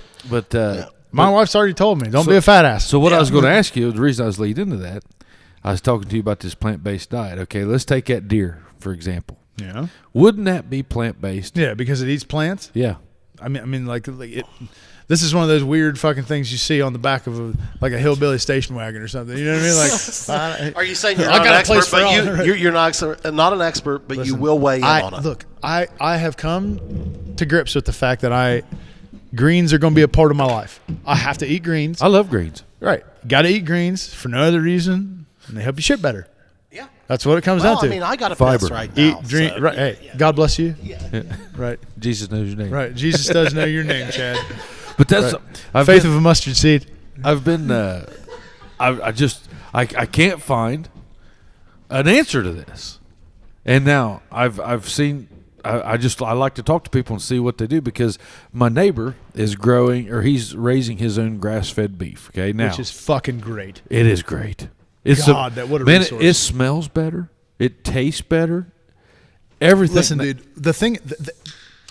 In this age of polarization that we exist in, between things being so far right and so far left, allow motherfuckers that land in the middle to catch your gaze. Yeah. You know what I mean? Because as annoying as it is to hear about your goddamn vegan yoga class, somewhere in the middle of that is a really fucking good meal. Somewhere. You know what I'm saying? Yeah. Like, I get it. We don't have to go as far as what you're doing, but what I get, what I'm with, is that knowing where your meat comes from. Yeah. I'm not a proponent of factory farming. I don't want to see, like, you know what I mean? Since the vegans have been bitching, you've seen a lot less chicken trucks out there spreading shit all over the highway. Yeah. And I'm for that. Yeah. You know what I mean? Yeah. Not every animal needs to be miserable before I eat it. You can be happy before I cut your head off and roast your fucking shit. But that's what, like, think of Kobe beef. Think of Kobe beef. Kobe beef. What's Kobe beef is a like Japanese form. Kobe, it's like Wagyu? Kobe Wagyu. Okay. Wagyu is a little bit above Kobe. You know how they do that in the span of production, or like in the bougie beef world, I guess. But you know how they do the Wagyu? Well, I mean, they're nice to the cows. They give them massages. They feed them beer. No. What they do for Kobe? Well, okay. So Wagyu, the way that you raise it, I looked into doing this. I was going to try this. No. And they take this cow. This is what I researched. Call me a liar, whatever they want to do. Don't get your news from us. Don't get your news from us.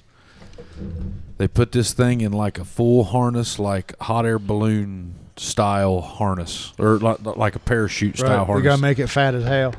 And they put it on a trolley system in the top of the stall, and it can get its toes, and it can move around by its toes. And it can go around, but it's never like moving its body weight. Right, so it never toughens up its muscles. It never hardens up the muscles. Yeah, right. I had it. How do their muscles develop? They don't. They don't. Have you ever really seen a Wagyu steak? It's so marbled you can't discern meat from fat. Mm-hmm. And like the reality is, the reason it tastes good is because when they fucking cook it, it melts the fat. Yeah. You know, I don't know that I've ever even seen one of those. Eddie bought me one up at it's a rare in Columbus, whatever that. I mean, I've eaten some good steak. It's called Wagyu. It'll be about $110 a steak. Yeah. But that's not like Jesus fucking Christ. What are we doing here? Like for 4 ounces, it's $110. Yeah. I'd rather shit in my hands and clap. Yeah, piss on. Right. I know, but I'm sure it's a good 2 bites of steak. But the reality of the situation is that, like, I mean, you get. I thought it was good. I didn't think it was any better than other steak. Real ones, no. Now I'm gonna tell you right now, like a lot. There are two types of people from Chris? Southern Ohio that go to Columbus and annoy me. One type is the one that only wants to get fucking Wendy's. Yeah. And the other type is the one that wants to reach too far. Yeah. The best We food in reach too Columbus far that that you way. can possibly get is going to be one of those look, that taco truck on the corner, that guy don't have papers. Okay? That's no, authentic. but it's awesome. That motherfucker don't have no papers. No. He don't have no speaking. Like you're gonna go over there and get the goddamn just tortilla you ever had in your life. Oh, it'd be like great. that's what you want. Yes. Okay, if you don't get diarrhea after you eat the affluent food, it wasn't affluent enough. No, it wasn't real. Right? You know what I mean? Right. You need to be shitting through a screen door, not touch a wire after this point. And you're just like, that was a good meal. At 30 paces. Right. You know what I mean? Yeah. Right. Goddamn, I got to hit that Euro spot again. Through a screen door. You can always tell because, like, my dad will go up to Columbus. You know what I mean? He don't know that they just fucking serve Euros all the time. He'll start chatting up the street meat vendors and shit. I'm like, Dad, get the fuck over here. Come on. Like that, that guy's not Greek. Yeah. Like he just got a big old fucking thing of lamb spinning. You know what I mean? That's that's mesmerizing you. Yeah. Yeah. That guy's a street vendor. How's the beer game? Beer game's good, man. When it come right down to it, if people are doing anything, they're doing drugs, drinking, and getting divorced during COVID. So drinking a lot of my beer. Business has been good. Hey, man, I don't mean to clown on a rough thing for anybody. The reality of the situation is that I wish bars were able to do more. It's just not feasible right now. No. I'm not pushing any of my beer on any bars. I'm here if you need me. I give you inventory every week, but look, I'm going to keep giving you inventory because, like, maybe you'll need it at one point or another. You know what? You'll need it at one point or another, but I'm not pushing any, like. I've never latte. Yeah. And me too there. And look, first off, a lot of these breweries Thanks, sir. are not kegging beers. They're not kegging anything but their year-round standby releases. Like Jackie O's, you can get kegs of Mystic Mama. You can get Ricky. You can get Raz. You can get Choma. Those are their year-rounds. Yeah. Their limited releases, their special IPAs, their 4-pack stuff. They're not putting a whole heck of a lot of kegs of that They're out. not doing it. Well, because it's a much more volatile market now. An IPA has 90 days of shelf life, and then people don't want to drink it because the flavor curdles. Right. You know what I mean? It's one of those things that the IPA game is very profitable, but you have to strike when the iron's hot. An IPA is good when it's good, and it's shit when it's shit. Yeah. So you don't want to have a whole sixtel of a limited edition beer go bad, or a whole half barrel, or whatever. Oh, Tyler. What do you got Yeah, going what you over got there, over man? there? It You smells got the- like is that grape or what is that? It's a stinky one. Wine, It's a stinky black and one. mild. Black and mild. Black and mild. Is that wine flavored? Jazz. Jazz? Right. Never heard of it. It smells good. My God, that The smells like Arabic- he's burning an incense over there. I know. Hell, That's I thought that was phenomenal. yours, Chad. I know. I seen both of you wheel around there, bro. Yeah. Well, do you smell that? Heavens to Betsy, by God, that smells good. Yeah. Yeah, I mean, that smells like an incense. So, it's been going good, and it's from Cavalier. The import beer, is it, it starts with an S. We got a good import. What's it from? Nate brought it to us. Which country is it from? Germany. Germany, huh? Yeah, we got some damn good German imports. Yeah, it's this one. People loved it. Yeah, Nate Steinbrook. I think he deals with you guys. I think he sells a lot of your. Nate Steinberg, what bars he out of? He actually works for Scrimshaw. the import company. Scrimshaw, Scrimshaw. North Coast Brewing. Scrimshaw. Yeah. Yeah, that's not German. That's American, dude. That's Well, an it's American. made- IPA. Homie, Coast that's out of Brewing. Fort Bragg, California. I know, but it's a German beer. Yeah, it's a It's a Pils. Hefeweizen. No, it's a It's Pilsner. Or a Pilsner? Okay. And now, Yeah, that's good stuff. I put it on draft, Oh yeah. and I got it off Cavalier. Yeah, 100%. They're like, look, I'm gonna be honest with you, man. Scrimshaw's not one of those things you would necessarily think that you would move in Southern Ohio. Yeah, but they were early understand what I'm saying? in the Like- craft beer game, dude. Yeah, that much. look, Yeah. a Pils is a lighter drinking beer. It's one of those things. Like, All day beer. Yeah, Yeah. it's an all day beer. But Scrimshaw is like a hoppier Miller Lite. You know what I mean? Yeah, oh, like yeah, it's going to absolutely. be a little bit more filling, a little bit more hoppy. There's going to be a little bit more taste on the end of it. Yeah. You're going to feel that a little bit. It's not going to be as bland, as watery. It's just not. Like a German Pils is going to have more body to it. Oh, yeah. Another Pilsner that we do that works really well that's an authentic German is a Rathaus Pilsner. Oh yeah, I've heard People of that. love Rathaus Pilsner, but the oldest brewery in the world is one that we carry called Weinstefan. Weinstefaner, their Hefeweizen is one of the best bar movers that we got. Yeah. It only comes in 50-liter kegs. Now, obviously, you need that Euro Sankey hookup, so it's a little bit of It is, yeah. It's a little bit of a go. What's the one that starts with a W? Westheimer?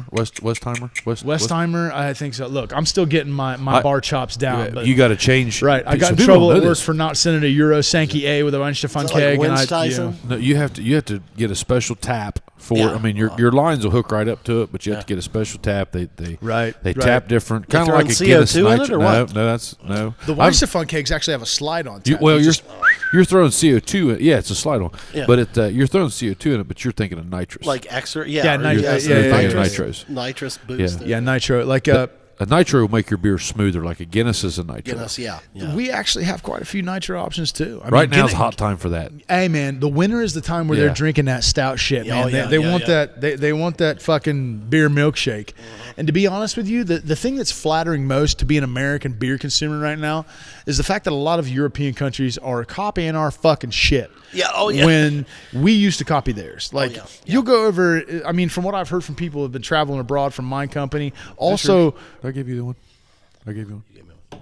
Good shit. But also breweries that have traveled, here and fro, is that, like, you're seeing folks trying to copy New England really, hazies. like, when my wife and I traveled to Europe, they're trying to copy New England hazies. Stuff, they are, man.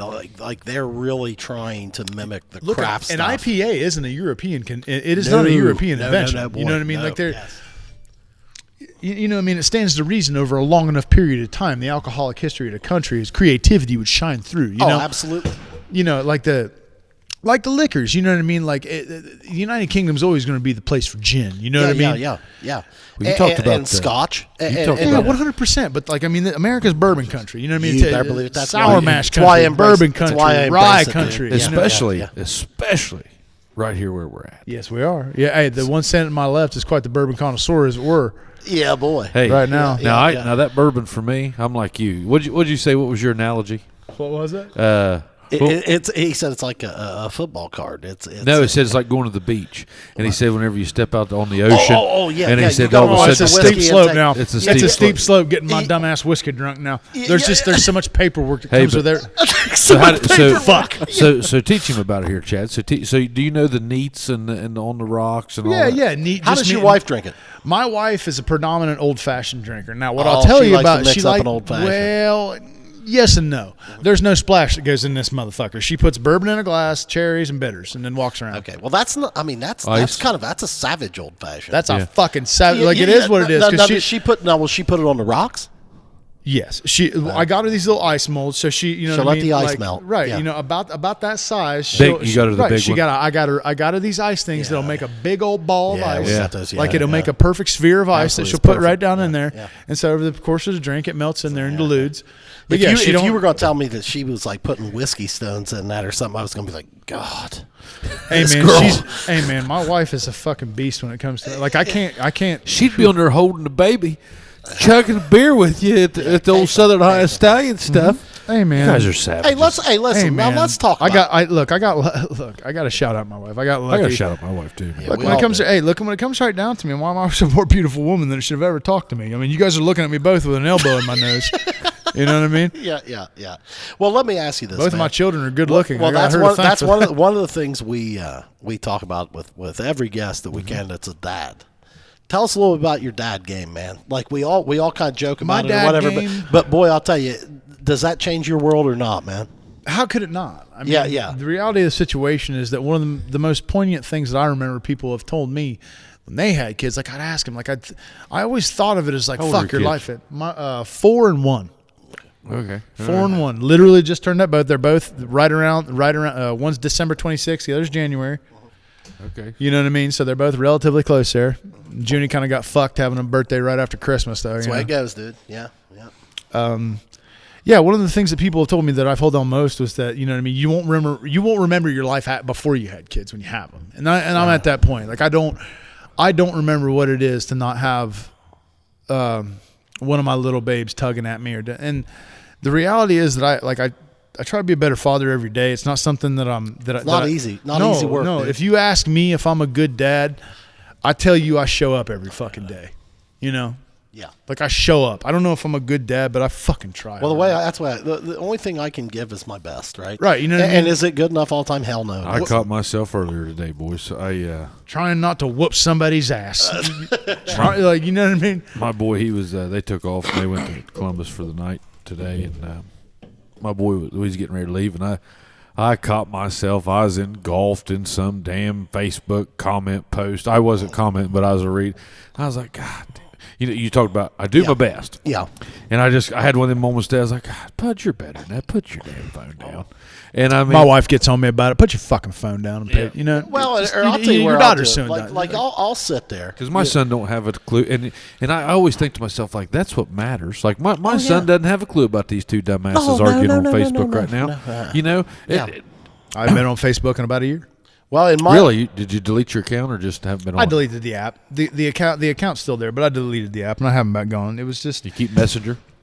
Yeah, I keep Messenger because my like the Ronin group threads on there and like fights and sparring, training coordination. You're still on stuff Instagram. Like yeah, 100%. I like Instagram. I like Instagram too, but Twitter's my favorite because I can make it private. Man, and if you see something you don't like on my feed, you go fuck yourself. Hey, we have it. We don't know how to work Twitter. Twitter's, in my opinion, the easiest one to work because its headline is like what I need from you right now is not an article. What I need from you right now is a gist. telling me what's going on. Yeah. And that's it. I don't need a goddamn thing else from you. I don't need to hear about your gallstones or your fucking stupid yeast infection. Yeah, right. I don't need to hear about this noise. So what do you post on Twitter? I talk shit on Twitter. When it comes right down to it, I'll put I made my Twitter account private, so you got to be like, hey, can I follow you? And I could be like, are you sure? Because I'm going to tell you what the fuck I think. If I think something's fucking stupid don't you? Well, yeah, right. Are you kidding me? I got rid of Facebook because it's an elemental, unintelligent thing to post your opinion on that motherfucker. And all I used it for was posting up dirty memes that you shouldn't show to your older people or children. That's all I used it for was posting up memes about drugs and eating ass and that's like if you're going to take it this seriously, I'm going to make a mockery of it for no other reason than when I started, I was around when this bitch got invented and you needed a .edu at the end of your email or your bitch ass took a walk. Yeah, you weren't on it. Straight up. You know what I mean? And there are people that censorship this and inclusion that. Blah. I don't want to hear that shit. You couldn't have that if you weren't a college student. Did you listen to that old man on Rogan? What was his name? I haven't listened to the whole thing about. I know who you're talking about. I haven't listened to the whole thing. It's like a week old. Yeah. Hey, it's good. Talking about, listen to it. Yeah, he's talking about like speech that hate speech and this and that. He said he spent his whole life. Yeah. Basically protecting the First Amendment, and they're talking about the Twitters and the Facebooks, and that's the big question right now. No, I listened to enough for him to basically say, look, this is a private entity, this is a private company, and it's no different than another private company silencing some shit that they don't want to fucking hear, if you came that they know that's going to cost them dollars in the end. Twitter did a great thing with Trump. Look. Lest we forget, Twitter was 144 characters before that motherfucker got on it. Yeah, and then he extended it to 244, and I thought, Yeah. Too much. Right, too much. But here's the thing. If you come on here right now and you're like, hey, Chad and Pudge, I fucking hate you. You guys suck. I think your podcast is the worst ever. Guess what? We take it down. We just edit it. Get the fuck out of here. Yeah. Well, you know what I mean? Right. But any business is going to do that. Yeah, any business can do that. It doesn't mean just because you said it that we have to air it. Look, we're in this time of polarization and utter hypocrisy that we live in. So you see a very cyclical effect. Everybody says history is a cyclical thing. And a lot of things that you see a lot of Republicans doing Democrat things right now in the way that we need to have unity and heal. Yeah, you do. Right? Go fuck yourself. All right, like everybody else wanted to that was the other tune when their guy lost. Like now your guy lost and you're getting the dick. So it's the dick's real big, it hurts. Shit, man. You know what I mean? Like I'm just trying to eat some fall mushrooms and be left alone. Look, the reason I deleted Facebook isn't because I think I'm better or I'm more holy. It's because I don't give a fuck what you think. Yeah, right. I don't give a fuck what you think. Yeah, right. I didn't before when I had it. Yeah. But you kept telling me And it kept right. You know what I mean? I'd read something on there, not even something that I would comment back on. I'd read it and I'd just get this feeling like I had to go take a shit, and release this bad energy from my butthole. You know what I mean? Like, God fucking damn it! You just made your post gave me some sort of like cancer that my body needed to rid itself of, and I was like, get the fuck out of here with this. Like most of you motherfuckers can't even compose a complete sentence. I talk to you, or you don't even know. Well, that's the thing. Like you have all these people on there that they're just like, just go through and delete the people that are done. It's like I got all these people that I don't have the time. Like I'll just get rid of the whole goddamn thing. And that'll be what I got rid of. All of you motherfuckers. Yeah. Hey man, I kind of I can't say that I've got rid of it. I'm still on it. Addicted to it. Look, I've given serious thought to going back for no other reason than chugging beer on the Stallions page. Yeah, that's I literally enjoy the watching only that reason that I would ever get Facebook back. You think I need Facebook? Look, here's a fun thing about not having Facebook. On New Year's when I came home to drink with some buddies, I didn't know what the fuck they were doing. Or what they were into. Yeah. When I asked, "Hey, how have you been?" They told literally me, and I didn't know. And it was kind of interesting, right? It was like, "Wow, that's a thing that I hadn't heard or read about that you do now." We've all gotten away from that a little bit. Well, it's like Jesus fucking Christ, and this like this is like you remember when people used to get pissed off at 1 hour photo finishing? Yeah. You know what I mean? Like this is just like it's too much. Yeah, it took an hour and 15. Fucking too much. Yeah. Well, I mean, look. I mean, like we were saying too. I mean, back to the dad thing. I think that also puts perspective to a man. Right. That makes it a little different. Like I mean, we were talking about failures, right? Like you coincidentally, said, my OnlyFans will be going up here in a couple of days. Now you can see my butthole on the internet pretty soon. Oh, okay. You're welcome. Yeah, but I mean, my thing is like. You were saying you had a failure today because you were sitting there reading text. But here's what my failures are as a parent a lot of times, as a dad. Like I'll find myself getting distracted or upset with my day. Like, oh man, shit. Right, like this is done. What I got to do that. I got to do that. And then I'm like, they're wanting bag of Doritos or some shit. No, I'm blowing up. Right, right. Or I'm acting real simple, but I'm on crazy. Fucking. I'm a race car in the red. Yeah, and I'm acting right crazy. Now. And then like 5 minutes later, I'm sitting there like, what the hell is wrong with you, man? Yeah. Right. You have that. I mean, there's you have nothing you wouldn't do for those kids. Yeah. There's nothing you wouldn't do for those kids. You remember, and you love these little motherfuckers. Yeah, and you're raging out on them because they wanted a Reese cup or something. Right. And all you had to do was reach in there and grab it and hand it to them. And not only that, but I realized that I'm getting mad at my daughter for being me. Whoa. That's me too, bud. I'm getting mad at my daughter for doing some shit that I do. Oh, yeah. Well, I mean, they're watching us, dude. Oh, they're watching us. I mean. That son of mine has turned in. I mean, my daughter's a savage. Dude, he's you all. Man, I mean, he loves to like do these videos and like it's cool to watch him because he's coming from such a good spot. Oh, it's great. And you watch these kids and they're so innocent. Oh yeah. And then you think like, I don't know, it just well, gets that's you, what like I'll step mine's back. like me. I'll step mine's back not all and innocent. I'll She's be evil. Well, I mean, hey, look, mine can get a little savage, particularly towards each other, and but I'll sit back though and be like, man, I'm sitting there getting mad at some of this stuff that I've showed them how to do it. I mean, they've got that directly from old dad. Yeah. And I'm ripping their ass. They're probably looking at me like, well, what, Dad? I mean, my daughter got in trouble at school for telling a teacher she had to drop one. Ooh. Or fuck you think she? Hey, that's just a matter of language in the house, right? I mean, just a matter of verbiage. Hey, she didn't mean anything by it. She straight up told her, I got to drop one. Yeah, she didn't mean anything by it. I mean, she had to go to the bathroom. Right, that's just. Then she comes up at the end of the day and goes, "Daddy, you shouldn't say that." Well, hey, at the end of the day, I mean, we're probably raising savages, and you know what? Maybe they'll be. My daughter is savage by blood. She's got my. Is your wife a bit of a savage? Let's be honest. Fuck yes. Okay. Like there's nothing else I could have married. But look, my daughter wouldn't sleep for shit the first year of her life. But as soon as we'd send her down to my folks in Southern Ohio, she'd sleep through the night. As soon as her head touched Southern Ohio soil, she'd go to sleep. That's unbelievable. For one reason or the next, by hook or by fucking crook, She would not sleep 5 nights. We'd be up till 1, 2 in the morning.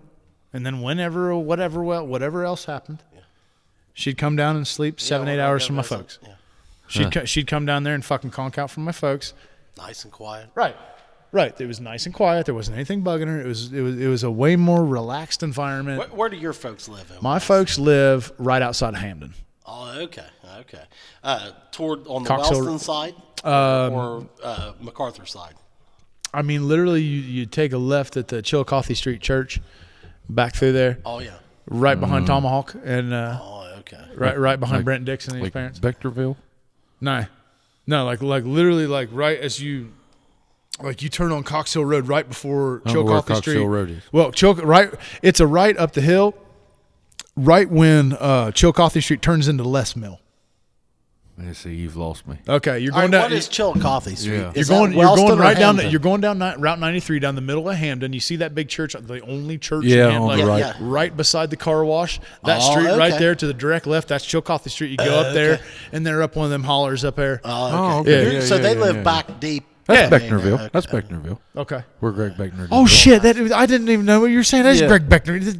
Yeah. Greg Beckner's right over there. He lives next to Judge Rose. Yeah. Yeah. Yeah. Okay. Right Yeah. there. Yeah. I didn't Judge know- I Rose's didn't know you- palm I was the didn't- one that I felt like that was the Okay. go-to. I didn't realize. Is that where you was guys- raised? I didn't. Fuck yeah. I didn't know you That's were a where you was. Hamden guy. Yeah, I didn't either. Yeah, right I outside of didn't know Hamden. How'd you go to Wellston then?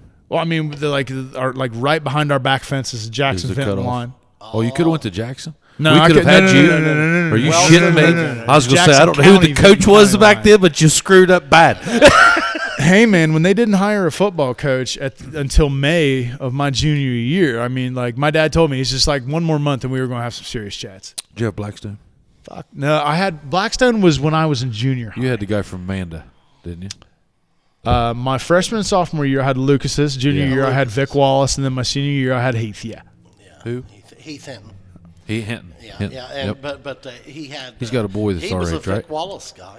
Yeah, Tricky Vic. Vic. Yeah, Vic was my junior year there, but I mean, I always think of my coaches You know, from you- high school as Coach Lucas. Well, it was kind of weird though, man. Like you went through an odd time here, and I don't. I had I'm three not- head coaches in 4 Yeah, years. yeah. I was gonna say I'm not gonna get off on a tangent on that, but that's different. I mean, you. It played is. for a It lot was of different. guys. Like I mean, I didn't have anybody doing my recruiting or anything. You know what I mean? no, Like, that's- look, it doesn't matter if my dad sends a tape out. Everybody's dad thinks their kid's fucking cool. Yeah, yeah. Fuck you. Now, But is, you know, is like- your dad from the Wellston area? Or my dad's parents were from here. Okay. My dad's parents are buried in Wellston Cemetery. Now, how did he find his way back here? He came back here to take care of his grandma.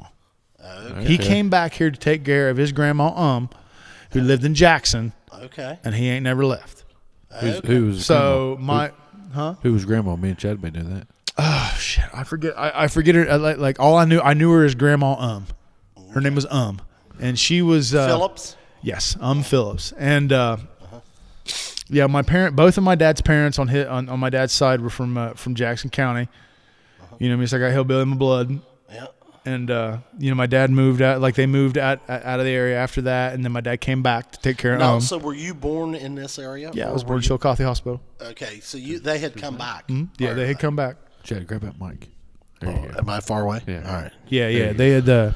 Yeah, I was born in Tyler sent me a Chillicothe, and they could come back, and yeah, my dad and my mom was and my mom and my dad both met at Fairborn High School outside of Dayton Yeah. in Ohio, and when my that dad was moved down, my she parents' moved down first with him. teaching job. Yeah, Fairborn. My mom moved down with him, Okay. and it was a fucking hell of a culture shock for her. So your dad was a teacher as well? My dad moved down here to open up his dentist practice. Yeah, I thought your dad was a dentist. I'll go to Southern Ohio and fix teeth. There's so much work. Oh boy, there is. Yeah, but I mean, Nobody gives a fuck. What a great practice. nobody gives a fuck. Yeah, is his office in Wellston? It ain't. It used to be. He just retired. Oh well, He good just for retired. him, man. So Yeah. you are. So let's see. You're 34. You're good. Okay, so you would have been a freshman probably when Brad. And like, Senior. Yeah. Youngin was a senior when I was. a I freshman. was a senior when he was a freshman. Okay. Hey, let me tell you something. Man among men. That Yeah, cat right there. Yeah, Brad was a good player. He was good. Yeah, Brad was a good player. He was fast. I can remember now. We end up winning, but Go fuck yourself, Push. you see a little jab I threw in there. You see that without the, hey, that's what we're doing for, boys. That was a soft right now. left. That was a soft left Hey, hook. right now, Jared Humphreys, you go fuck yourself. You didn't get the first down. Hump, tell him. Oh, that's great. Hump was on. Did you watch that one? Huh? Did you No, watch I it? didn't see Hump on here, but you tell him I said fuck you. Were you guys same class? Dave and Paula, you know I'm right. Were you guys same class? Oh man, Hump brought out the best in me. I love him. Hey, did he ever? Hump's my guy. Hey, listen. Honestly, I mean, just beside. Hump's my guy, man. Did You'll they- never hear did- me say a did- bad did- thing about yeah, Hump. Did they try to recruit you down here? It's not a matter of whether they tried to recruit me. It's a matter of whether or not I could come.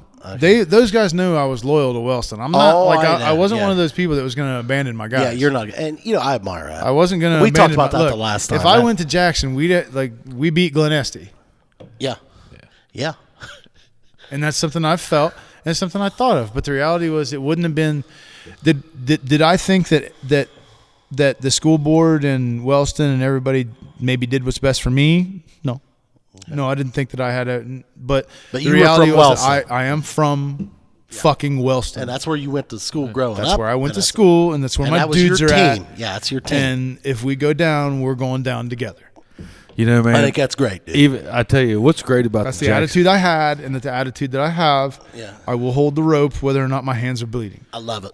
What's great about the Jackson-Wellston rivalry is just like you talking about Humphreys. You love him. I do love Jared, and You know- there's a lot of those dudes from Jackson I still really like. I'm that way I with- still get look, man. The Vinton County, Nelsonville, Jackson, they all treat me good. Me They and all the, treat me good. Well, Me they and- respected the shit out of you. And I respected hey, them, man. listen. You got to have it. Look. I'm a fighter. Okay. Yeah. You have to be able to value enemies. Yeah. Okay. I need an enemy. Sure. I need you. Yeah. You know. Well, now listen, man. I mean, tell us from the other side of the Jackson-Wellston rivalry. We've talked this a few times. There's in here no before. more important team to Wellston than Jackson. And And vice same There versa. is here. no more Same here. important. Look, And- we could and- lose to and you I motherfuckers 100 years in a row, and there still wouldn't the sentiment among my friends. There's a couple of people down home. Yeah, we'll get rid of. Look, if you wanted to do anything, you play Jackson later in the fucking year. That's what you do. You But play no, them later but in the I'm year. gonna argue that. You don't But get you play 'em. You don't. I'm going to argue exactly. I'm going to argue that because can argue all you guys want. know that that's on the schedule every single year. I mean, They used to play it at Thanksgiving. They used did. to do that shit. But the reality of the situation is that you put Jackson the last game before your conference schedule. Yeah. That's what you do. They're the third or fourth game. Yep.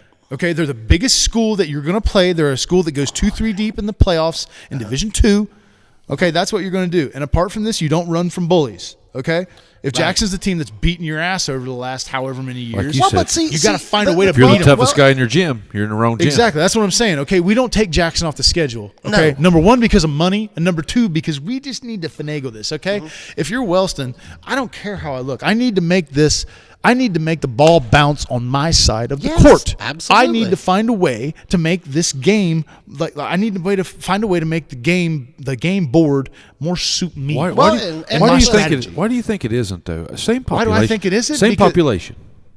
No, Same- no, same no, city no, it's not the population. same. Look, if you want to measure the population of the school. And the reason it's not different is that because when I'm fucking tired, What do they you do have for? 11 new people out there. Yeah. Okay, that by the third quarter, champ, that matters. Well, and I'll tell you something. does man. matter. Here in Jackson, Look, I I'm I not would talking argue shit. this. You guys, No, have no, a- I'm trying to no, learn. thing No, I'm going. asking. Listen, no, you're I'm gonna not- whip my just- ass. it's- I'm not trying to get out of line. No. The difference comes to bear in the fact that the smaller the high school that you play at, Yeah. the more important your strategy becomes. I Okay, agree. because you're trying to minimize holes here. Sure. The reality of the situation is that, like we just got done talking about, fatigues makes cowards of men. What Yeah. happens when your football team's tired in the third quarter? You lose. Yeah, you guys have subs. Understand the fact that if you need a break, I never asked for one. Yeah. Ever. There's no need in a break, bitch. Get out there. But see, okay, so on our side of the things though, well, listen, I'm being devil's advocate. Don't whip me. Don't kill me. Buddy, speak your mind. Okay. Speak your mind. So let's just say that and I'm speaking. I'm not downgrading that system. I love that game, and it's I'm You very, guys, look, I'm it- very upset that I don't have that. My son may not have the opportunity to I meet agree. Branch Usleys and Kyle Stewarts and Troy Stewarts and Scotty Sturgills and those boys that I grew up with playing. Right, man. Morgan Stevens. All There's those guys. people worth competing about. Yeah, competing with. They're my friends to this day. I could call them right now. I called Branch usually a couple weeks ago. You know, I mean, still great friends. Branch is my guy. I love Branch. And it bothers me though that game got folded up. And so going It back burns to me your up. point, It burns me the fuck up. Going back to your point, though, I'm trying to figure out like why that wasn't. Why is that a 28-year deal? And you're talking about depth. Okay, what if that You're gonna game's get me pissed here. You're gonna get me going off on this because look. There are people that agreed with taking him off the schedule, but I fundamentally fucking disagree. I hated it. Well, I'm gonna tell you guys this. So, but I'm what if gonna that game's won? Hang Listen, on. I'm the What kind of guy. Look, if you whip me, I'm going to fight you every day for the rest of my life until I whip you. Sure. Two misconceptions. Okay, two misconceptions. Always a great game. It is generally a great game. Now listen, it has and honestly, Look, part of this it has been gone Wellston back and needing forth. to hold on to their people. Okay, we Yes. can't have everybody and their brother fucking transferring. There's no there has to be some form of solidarity in order to compete at a high level. Now listen. Wellston does need to get their shit together. I'm not arguing that. Hey man, okay? we made the playoffs last year. I got nothing to say Yeah, about well, this coach. You know, yeah, hey, here's the fun thing about Wellston football now. Yeah. We are capable of throwing the ball and having our guy catch it. Hey, listen. Incredible concept. Hey, listen, yeah, Incredible. Hey, yeah. I don't know who this Another coach thing is, but yeah, he's good. Oh, I know Did you who he lose is. to him? I know he is. I'd like to buy him a fucking You're out beer. there. I think he's doing I'd like a to great buy him job. a fucking beer He's doing a because he great went. job. Look. I haven't seen our boys go out there and fight like that and play physical football for a long time. Hey, and listen, man, and this it guy makes me feel good. This guy came in after. He's from he's a West Virginia well, man. now Jackson is gone. He doesn't care about that. He's caring about winning and doing the right things to get them in the right situation to He's win. doing a good job. He's doing a good job. And here's what I would say. I mean, here's Anytime the I've second ever part. seen Wellston line up in a shotgun, my heart has plunged into my butthole. Oh, yeah, All right. yeah. For the first time in my life, I saw the center snap it, the quarterback catch it, and and throw it. then throw the ball to another person in the same jersey. yes, and get a first down. Another thing, look, and even more than that, I have to say this. I'm sorry for being a shitball, but the most impressive thing about Wellston now is we have figured out how to go on two. Well, hey, There was yeah, well, I mean, look, Look, man, I'll let that sink in for a minute because anybody that's ever played us over the years, the reality is there was only ever Only one cadence. there was only ever Hut, Yeah, I know. Yeah. and that's where it ended. Coach the guy. It against you guys ended for at years, Hut. man. Yeah. It ended at Hut, I just and then we'd go. I just feel like though. I mean, like And we were pretty quick off the ball because everybody knew, even them, that Hut was it. Well, listen, man. All Wellston has to start doing For fuck's sake. is caring more about their program. And I'm not being The critical. people at I'm Wellston, not being critical. Look, the people at Wellston care about their fucking program. Okay, the people at Wellston love Wellston, and I They're love passionate. them too. I don't know they if are they care. passionate, but the problem here is that they aren't the ones that make the decisions. The decisions are made at a level of school board, at a level of managerial status, at a level that they're Well, not they're on, going okay? to have to get those people out because We've here's been the saying thing. that, but the reality is this is the first coach we've had that has. I mean, look, him all man, worked up, Chad. look, I like look. Okay, Wellston, right now, your coach is winning football games. Get him a house. Make his Absolutely. wife comfortable. Yeah. Do something cushy for his Whatever- kids. whatever you- Okay, get him hey, a house. Yeah, whatever you got to do. For Christ's sake. This guy is going to strike. But here's my take, Lance, and tell me if you disagree. it's okay, but you want some sauce? I mean, Jesus fuck.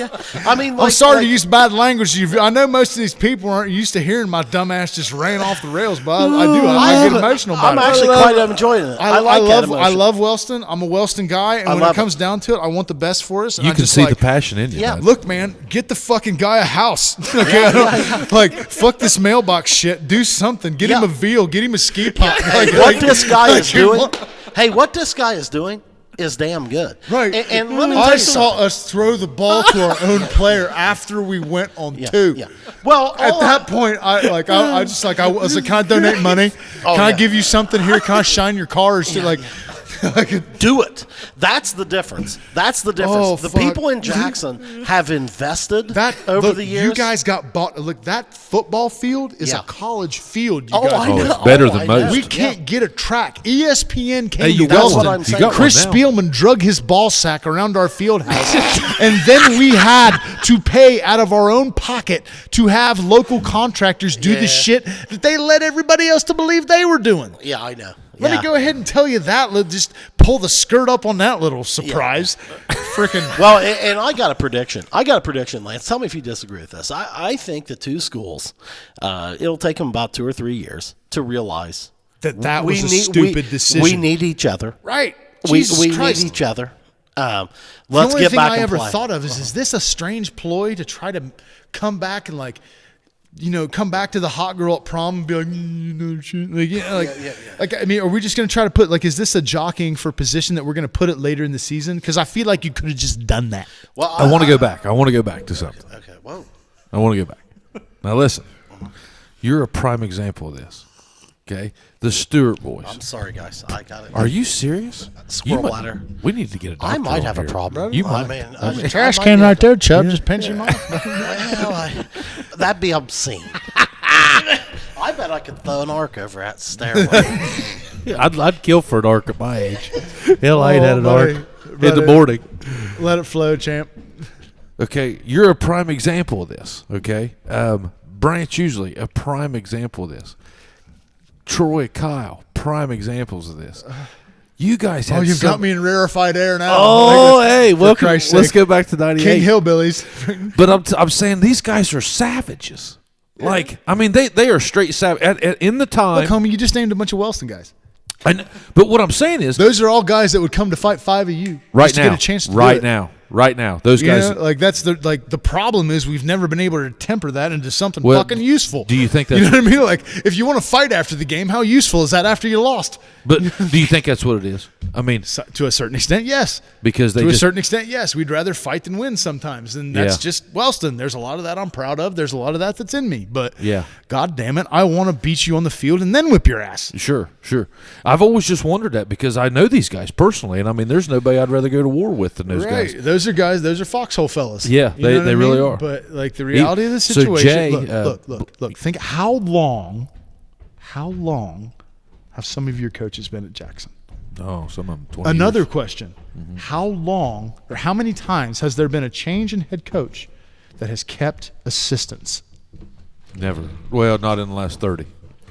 There's guys at There's guys at Jackson that are just guys that are just kind of that were faded in and out of the scenery over a lot of years, like Paul Blankenship, like Mr. Reinhardt, Oh, yeah, like Mr. forever. Humphreys. Like these are guys that, depending on who got hired, they'd come in and out of the picture, but they were never really that far. Like 7-Eleven. No. Those guys that you just named, never out of the picture. That's what I'm saying, because- though. That's what I'm saying. because Like you if- had if Jason Gillum- decades of support. If I could call Dennis, I'm not that's talking what I'm about saying. Shane Wolford. I'm not talking. That's You know what what I I'm mean? talking Like, about. That's the I could difference. call Dennis Reinhardt right now, and he's on my yeah, team. that's what I'm saying. That's I could call that's Dave what I'm Humphreys saying. right now. He's on my team. That's what I'm saying. That's You what I'm know? saying. You guys got like, no matter who's hired, like, and keep in mind, like, we didn't, like, I just said Shane Wolford. Another name's Randy Layton. Like, these are guys that are fucking Jackson guys. Oh, yeah. That love to see Jackson do You well. had, you had yeah. 4 coaches in how many? I had 3 coaches in 4 years. We've had 4 coaches in, In 25. 25? Yeah, yeah. That's Well, what- and that's that what I'm makes saying. a difference, Like, guys. come on. Makes a big difference. Like, right. Because when you, like, if you have a guy that's right? coach at your school for Reynolds 10 Lake. years, Is he's that part right? of the fucking community. Yeah. Is that right? Is that right? Yeah. What is that math? Okay. So you had your dad. dad started in 95, Yeah, he left. your 94, senior 94, year. and he was at 93. 93, and he went to 97. Yep. Leighton. He went to 97 season. Leighton, Shane, Andy. Yep. Yeah, that's right. And then before that, it was Blackstone, which you didn't. I mean, so He was here- you've had 5 coaches Yeah. in Yeah. 30. Yeah, because Blackstone was here. You've been out 6 30. Yeah, You've been out yeah. 30 this year. Yeah. And he was here 2 years after I left. And he was here how many before you got there? He came my freshman year. So 5 coaches in 35 years. Yeah. There you go, bud. That makes a difference. That makes it. I've never broke it down like that. Have you? Well, oh yeah. Listen, that was look, what I've being been from trying to Wilson, tell this them. is something we knew from a long time How ago. many coaches you had 35 years? It's innumerable to count. Like it's like Well, like, and here- like how many here's- coachs they had since I graduated. Well, the reality of the and situation. Lance, here is my take, dude. I mean, and tell me if you crazy agree or number right not. there. Yeah. Okay.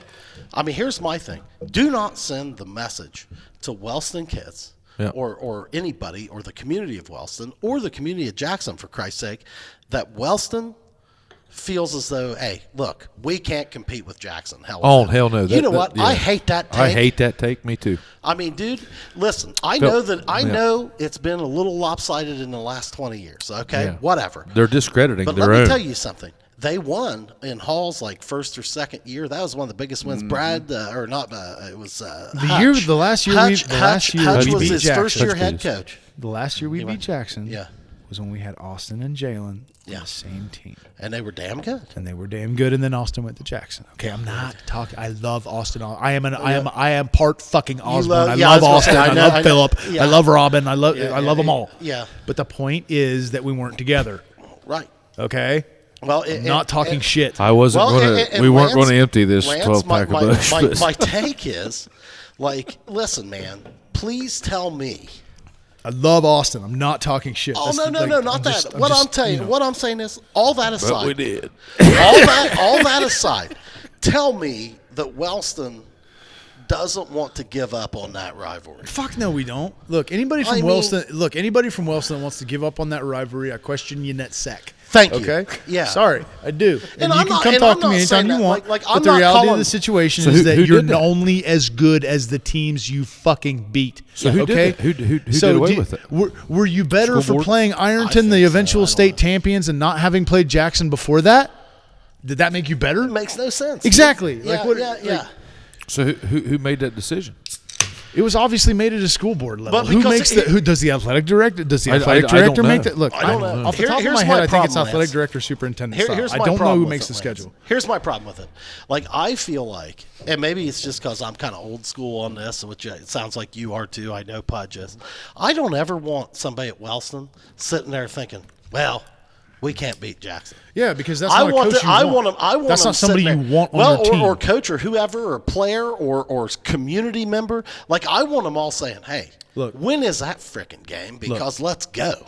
You know? One of the most intelligent things ever said to me about football was said by Paul Boggs. Paul Boggs Sr., okay? A guy I hold in great regard. A guy that I had introduced me for my acceptance speech in the Hall of Fame in Wellston. I love fucking Paul Boggs Sr. Yeah. He told me there's 3 types of games. There's should win, there's could win, and there's want to win. Right. There's 3 types of games. Okay? Now, every year on your schedule, your schedule is going to be populated by predominantly conference schedule, but you have those choices to schedule whoever you want out of that. Yeah. Okay? These are confidence-building games to carry you into the league, which is going to carry you into the playoffs. Okay? The TVC is strong enough now that if you win the league, you'll go to the playoffs. Absolutely. Okay? Now, you have to schedule these games in a strategic format. Okay? You want to test yourself, bud. Right. You want to test yourself, but the reality of the situation is that when Jackson's playing well, like when a D2 team plays a D5 team the first week, it's easy to see who has a little bit more together. Okay? Oh, yeah. Now, I'm not trying to make excuses, but the reality of the situation is that if you get your ass whipped 12 times, 15 times in a row, you need to figure out how to shift this game board toward your favor. Okay, what strategy are we using? Right. What are we doing wrong? What have we done that's worked? Sometimes when it comes right down to it, look, a couple of weeks going by in the season is what you need. Look, Jackson's gonna benefit. Look, if you guys want to beat Wellston, like my junior year, Jared's junior year and my junior year, we played the last game at Jackson's old field. It was a great fucking game. God, I miss that place. I miss that field. God, I can't drive by it. Both, the entirety of if you were ever going to rob some business in Wellston or Jackson, that's the time to do it. Yeah. Nobody's at Sonoma. You know what I'm saying? Like that's when the time to do it. But yeah, that last game there. I mean, I felt like that was kind of a special thing. You know what I mean? Yeah, like that. It is. Like the stress of that game, like weighed on me. Like part of it was like my ex-girlfriend was one of the cheerleaders for Jackson, and it was a. Who was it? Nah, we'll just leave it. But the point being is that it was just one of those. Walked away from that quick. From a 16 or 17-year-old perspective, like Jesus Christ, how high are the stakes? Oh, I know. Yeah. Like holy fuck! Like you learn so much more about your. Isn't that good? It is good. Yeah. Man, it is good. Like we've run into this age where I've chased that feeling of walking out in front of that for 20 years now. Right, that's what I'm saying. 22 years. That's what I'm saying. You like see. Here's the thing. There's like some of these kids are going to go right back to a trailer. Okay, let them walk out in front of 12,000 people and be the center of attention. Guys, here's the thing that you two are missing in this whole deal. And I was part coaching when you played. Okay, when I played, for my freshman to senior year, we were 2-2 against Wellston. I mean, dude, we never beat him until I was a sophomore or until I was a freshman. I mean, Wellston had at that time Scotty Bragg, Hendershot. I mean, listen, dude, They were good. Scott Cheatham. Yeah, Cheatham. Well, Cheatham, we beat him then. That was later. I was coaching then. Well, I'm just saying, like you're like, but like I've always said, I'm like, hey, look, man, if you lined up the athletes that Wellston High School has versus Jackson, same shit, the same, or maybe Edge Wellston. Maybe. we've got some really good athletes. I mean, but I know there's some kids. we've There's had- a kid from Jackson going to WVU this year. Oh Like, yeah, they're- That's our boy right there. Yeah, guys. it is. Studs, Yeah, man. Yeah. Hey, fucking his studs. daddy was a stud. Oh, he's our guy. And he's a stud. He's been Hey, a close man. friend of the Country roads, program. baby. Yeah, Yeah, man. I mean that guy. They're fucking like you guys have had some. Well, fucking but listen, great dude, it's players. But do been you built think- from Yeah. I'm a not trying to young besmirch. I'm age. just saying, like do you it's think like, look, I'm a Southern Ohio guy. Yeah.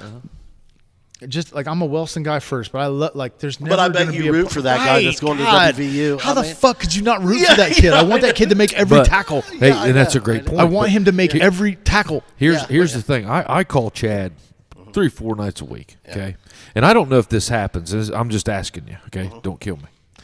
So, but kill me. So I call Chad 3 or 4 nights a week, and you know we truly talk about our children. Okay, Yeah, man. Like that's what we do. We're dads, and I'll say, hey man, We what's bounce a- ideas. Yeah, we bounce ideas. But here's the thing. You know what? If Abram was playing Chad's son, if Chad's son was playing, I don't give a shit if it's Tiddlywinks or Piddlywinks or whatever I you want call to it. win. I'm on his side, Right. and I'm supporting him. Do you think that goes on in Wellston? Like, and I'm not challenging that it doesn't. No. I I'm understand just- the question. I'm I just understand asking, the question. like, I just think you that think that's the difference? We do I have think- a unique deal here. We do. Look. The difference comes to bear in the fact that success begets success. Okay, and you guys, a lot of the things that we've been doing for the first time recently have been Yeah. things that you guys have been doing on a regular basis. minute. Okay, if you guys win the fucking SEOL, it's not a big deal. Yeah, You've right. done it before. Okay, Our standards are high. Exactly. Okay, this year we beat Gallia, we beat Ironton, we beat all these That's a teams. great year. But look, I'm not saying that it's not a huge accomplishment. I'm just saying that when we won the TVC, we got a fucking police escort back to Wellston. Okay, you guys don't get police escorts for shit that you've already done. Right. Okay, it's a mindset. It's a culture. Yeah, Okay, yeah, and it's one of those things. But that I think it's you have great to you're getting establish. police escorts, dude. Look, I love it. But this was I when mean, I do. Look, Because that's listen, when I was in high school, though. Well, Okay, it's been a while. When Pudge was playing, like, I mean, yeah, that was when we went to the playoffs the first time. You know, Oh, they Pudge, shut you the were- town down. I mean, Jesus Christ. And we acted like They it was shut the biggest goddamn thing that ever came around, and it was. You know, You're supposed to feel like a rock star for a minute, man. yeah. Well, I tell you what, I'm not that I'm a rock star, but I mean, I've been on stages and I've entertained people. It's the closest thing you can get. Yep. Fact. That's why I did it. It's great, man. I mean, like, but it still doesn't. It doesn't even match. Whenever you used to walk out of that tunnel, and there would be 10,000 people out there, and they was just like that was legit, dude. Well, see, like I got to be honest with you. Like if I was a Wellston guy, okay, or like if I was bet they coaching enjoyed it, Wellston or something, let me tell you something. I'd be pissed if I didn't have a shot at Jackson. Right, man. Because man, that As a win, coach, that hey, win brother. would be sweeter than any tell you other something. damn win. Maybe you south lost of the The state last time championship. Wellston Oh, beat yeah. Jackson, And they Scotty s- kept the bar open until 3 a.m. We were throwing bottles on fucking Route Oh, 93. yeah. Like I was the drunkest. Yeah. I was They still give you I shit about still it. remember Oh. that night. There's still guys that At you played halftime. against. They give you yeah. shit Oh about it. my God! Let me tell every you time I see something. him. At the end of the third quarter, Scotty took down every valuable and breakable bottle in that bar. He Yeah. took down every bottle, every glass, every mirror. Yeah. He took it all down because he knew that we was coming heavy. Yeah. It- Well, and I bet we he were was going all to go about it. deep into the murky waters. Scotty Cooper won his senior year because he beat me. Yep. Hell, I was fast. I was tasked with blocking that fat son of a bitch. Yeah. Oh, big kid. And me and him talk about it all the time. Yeah. I Daddy mean, Coop. you know, yeah, I love that guy. And now he's down there at Gallia. And I mean, look, dude, you forge friendships in that game. I mean, look, You do, man. And You I really think, do. I think a misconception about it is, you know, that there's this bitter hatred. No, and that no. it's a dirty I think this is rivalry. a prime example. It's When not we're a young, we dirty- hate each other. Yeah, but it's not a dirty rivalry. This I is a don't prime example, Lance being on here tonight. Oh, Because yeah. You know that Chad and I are Jackson football guys, and we know Yeah. you're a Wellston football guy. Yeah. So guess what? After the smoke clears, we know we're on the same team. Look, when I Yeah, was we at- kind of are. Like, Yeah. like Look, man, we when I got was a a certain junior- respect. Yeah, I do too. Jackson beat us in that great game. Look, this is what I was going to say. Like at the last game at your field, they beat us in a great game. and we kind of sputtered, man. We lost a couple of games, but Jackson knew what kind of team we were. I went to the Apple Festival, and I had TJ McDonald and Tyler Baisden come up to me and be like, hey, man, could you win a fucking game, please, so we can get in the playoffs? You know what I mean? Like, I can see those two hillbillies. right, they just come right up to me like, hey, dude, what the fuck? You guys almost beat us. Like, could you give us some points, please? Oh, Tyler and TJ, man, them was some good dudes there. But you know They what, are man? good dudes. I like Tyler and TJ both. Well, I mean, the meaner than hell. Well, the thing is, Lance. Not like Just hard to physically. tackle. They're Just just hard to They were tackle. just they were just tough country kids. It was very, very obvious what you were going to have to do to get Tyler or TJ down. You're going to have to hit. You're going to have to I've forgotten how to speak. You're going to have to gang tackle them. Oh yeah. Well, and I mean, listen. Both those kids were great running backs. Well, the thing is, though, I mean, how good for Jared? Like that's the same way that Jackson has built their legacy. Shitbird. It's the same way that you guys have built your legacy. It's tough kids playing, and there's a lot of respect in that game, and it's a disservice to the kids of our community to not play that game anymore. The football players that I played with there's never going to be a Wilson team that's going to be as physical as the ones that I played on. Yeah. For no other reason than the rules aren't the same. There you go. Okay. Yeah. You can't do what we did. Right. Okay. You can't line up Thomas May. Look, there's a lot of names. Thomas May's one of the toughest kids I ever saw. Yeah, where is Thomas lives on the south side of Columbus with his daughter. What's her name? I forget. Is he going well? Haley Floyd and Thomas live on the south side of Columbus with their daughter, and Thomas is working as hard as he can, and so is Haley. They're both great folks. I'm surprised he didn't join up with you in the fighting. Well, Thomas had a long career in the military that left him with some injuries and maladies that didn't necessarily lend itself toward fighting. He was meaner. My God, he's tougher now. Thomas, until I got to college, Thomas was the best pure football player that I have ever played with. Well, I've often Brad was at that point the greatest athlete that I had played with, yeah. but Thomas. Well, I often I was coaching when Lance and Thomas were playing. Oh, okay, that was with Shane. Yeah, and I'll tell you, these two, pound for we were pound, terrible people. Well, we were terrible people. We were horrible people, and they were very mean men. They were tough men, and I respected them as much as any Wellston football player that we ever coached against. Look, man, because of the way they played, being able to go. Look, you can't have those feelings that we had unless you have a guy on the other side that's willing to fight with you. Oh yeah, you know what I mean. Well, we were willing to fight. You guys, look, man. Yeah. You guys beat us. In the reality, I think a whole hell of a lot of this comes down to us not knowing how to win. It wasn't. This was with Randy. It wasn't. Not Shane. Yeah. This was with Leighton. Yeah. And it has to be, man, because like I give you guys all the credit in the world. Like your football IQ. Look, man, it comes right down to closing out games. Okay. Yeah. If you have a if you have a chance to win the man. game at the end of the game, and you just keep if you fumble year after year in every situation, no matter who's the quarterback or who's the coach, that's a culture. Okay? Yeah, it is. That's something you have to change. Okay. And it wasn't until I got to college and played for a better program with an established culture and tradition of winning that I realized what it was. You realized what it was all to about. win a game that you weren't supposed to. Okay.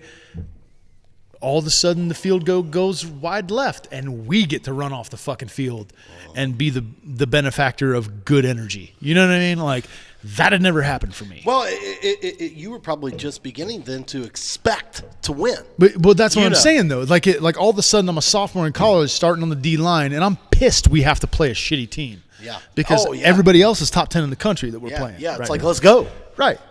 So that's like being battle hardened is something that is not to be. Look, if you've got a predominantly senior team at Jackson, it stands to reason that those kids have been starting for 2 and 3 years. Sure. Okay.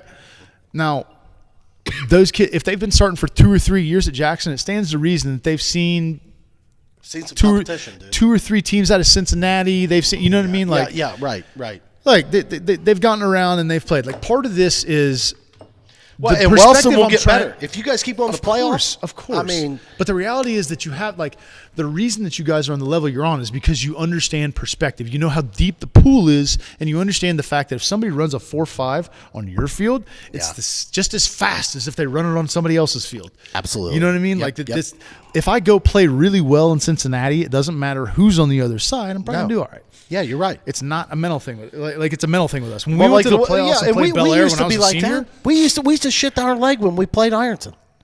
Now our kids they'll play anybody. Fuck yeah, let's go. Bring them on, dude. Let's go. I mean, and I think back then somebody had to start it. Somebody had to start it. We were kind of so like hillbilly or country confident. Oh, yeah. That like I remember when we played the sales, everybody was like, that's what I've always said. You know, here's my take on it. I was on that remember game. that Tell me game. if you disagree. I remembered that game. I was on that too. Tell me if you disagree. I always said, here in Jackson, we're just dumb enough to not be afraid of anybody. Shit. And it's the same way now as it always has been. Yeah. It's like, shit, dude, we'll go out there and fight. I don't give a damn who Like it is. I can remember like adults like being like, "Hey man, you guys ready for the sales?" And I mean, like it was we were programmed. Who the fuck was the sales We to didn't you? give a shit you didn't who care. they was. Yeah. We didn't know they was going to come out. I mean, they literally had double jerseys. I mean, as a coach, I'm sitting there like I'd known all their Yeah. shit. Like, I had played with some of their guys in college Right, and and stuff. and this is like these I knew fucking they did kids have that the best at silent everything. cross It's- like in the middle of the field and shit. I'm like, oh God, Right. And I was watching Take your the religion film. elsewhere. Yeah, I was watching the film. I'm like, man, we got. Ask any of the guys me from tell the you sales. something. That's what I'm saying. Ask any of them, Yeah. and they'll tell you that the hardest they ever got hit. Well, and just like the guys from Cincinnati, man, that coach wrote a letter to Reinhardt. When we get him on here, I'm gonna have him talk about it. But he wrote a letter to Reinhardt when we were getting ready to go play Withrow with Humphreys and those guys. The guy from, I think it was Roger Bacon or one. I got a pretty good story. It was one of those teams that we had played in Cincinnati, and he goes, Marcel Marion. he goes, yeah, you're right. And he goes, man, he said, I don't. He wrote him a letter? Yeah. And he goes, I just want you to know that you guys should be confident because we've played you and we thought we were pretty damn good. And he goes, I hate to be cliched, but what we have always as a coaching staff joked about is the Rocky IV movie where they said that hitting Rocky Balboa was like hitting a piece of iron. And he was like, those damn guys you got. They'll hit you. I mean, it was like hitting a piece of iron. Like there was just No give. no give, and they were the meanest kids we've ever faced, but they were mean with class. So you go in there and don't you be afraid of them, and you beat their ass. Oh, he sent Reinhardt that letter? Absolutely, you go beat their ass. See, I got chills. that's awesome that you guys have class. And but we don't- did. We don't. We're not necessarily concerned with class. I mean, dude, we're not. I'm gonna be honest. Hell, I'm gonna be I honest coach with you. punch. I know- mean, you know how my dad was. I mean, we push to the whistle and then push him one more time. Your We're gonna be mean. dad's best quote yeah, was, but I played at Wellston, and but your dad's best quote was, "Hey, if you want to win championships, I want a few whiskey drinking Oh, pricks on the absolutely, team." absolutely. Yeah, he's like, we're going to tolerate a few 15-yard penalties. I mean, They can't help it. I'd rather him being like that. They can't help it. the problem is that we let that overtake us a little bit. We got a little. Well, carried away. you can't let it cost you games. You can't let it cost you games. You can't let it cost you Listen, games. dude. Listen, dude. If we didn't win on the field, there's going to be more than one dad waiting for you in the parking lot. That's Yeah. kind of how it went at Wellston, and But I don't think that's right. dude. it's not right, but it's the way it is. It's Hey, not dude, right. I've driven out of that Wellston field over there, getting bricks thrown at the right, bus and all right, kind right. of shit. We're not I mean, classy people. Beer bottles hitting the bus. But you know what, though, dude? I love that to I know, death. I know It's a you gr- do. and- I know because you beat us. You won. Well, Like, okay. Your bus got hit with a brick. But after I've you also won. I've also been there and got beat. I mean, I have been beat. Listen, There. I got a couple of stories here, and it comes down to I played in college with a couple of those kids that played Jackson teams from Cincinnati. Oh, okay. And What one was of their them, take? And one of them played at Jackson's place.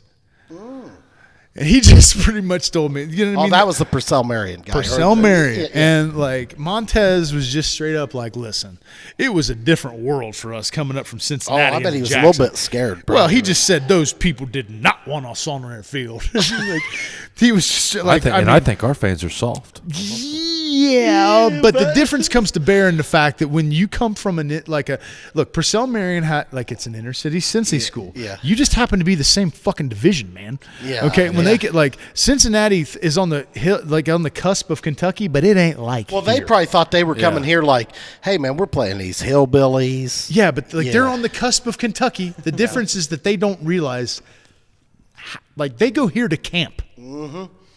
You know, like Yeah, right, You know, right. like you know, And you know deer what I'm saying? hunt. Right. That's what I'm saying. Like you guys buy land here that we kill all your deer while you're gone. Yeah, right.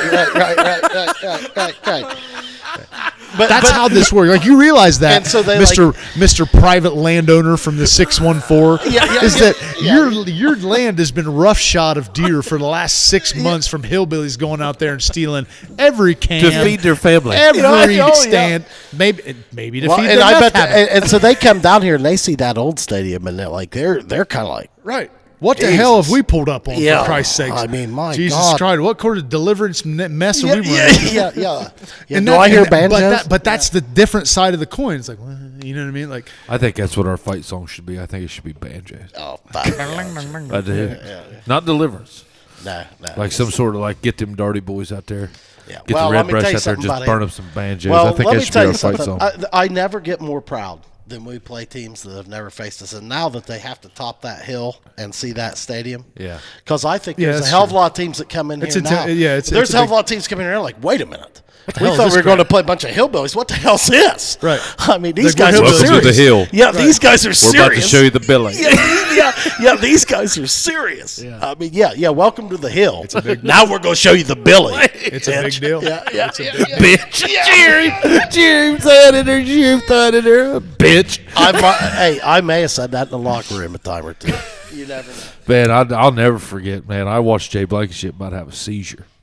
You had him so Jay riled was a up. great player. Jay was one of my best friends, still one of my best Jay was friends, a good- man. That was Jay probably one of my Blankenship's a good best. dude. I tell you what, if it wasn't for his so is father, Molly, and so is his mom, and so is his dad. if his father, between his father and Dennis Reinhardt, if it wasn't for those two guys, honestly, I probably wouldn't have amounted to. Were those the best two freshman coaches to ever exist? ever? I mean, dude, you talk about an asset Ever. to our program. We're That's talking another about programs. difference. But that's You're another talking difference. About guys that were head But coaches. that's what I'm talking about, though. Those guys, like you guys named off Paul 4 Blankenship dudes that loved me weren't like a son. sporadic. They were constant. You named 4 dudes that comprised what? They comprised your freshmen and your JV coaches, and they instilled they knew how to teach people how to win. For the time when we were there early on. So, like, when what do you Pudge have was in leading school- up to the high school? Well, You know what I mean? Like- hey, when Pudge was in school, those two coached freshmen. And Dennis Reinhardt Dennis is was the line the coach. best scout Oh yeah. ever.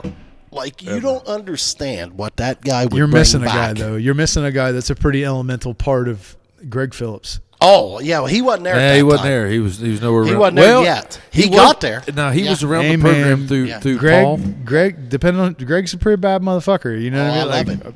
I love him to death. What Paul Blankenship did, though, so with the blend of Dennis Reinhardt and Paul Blankenship is what you Imagine them guys coaching your freshman team. you had Reinhardt that honestly right now I feel like Reinhardt would take a bullet for any of us. No question. No question.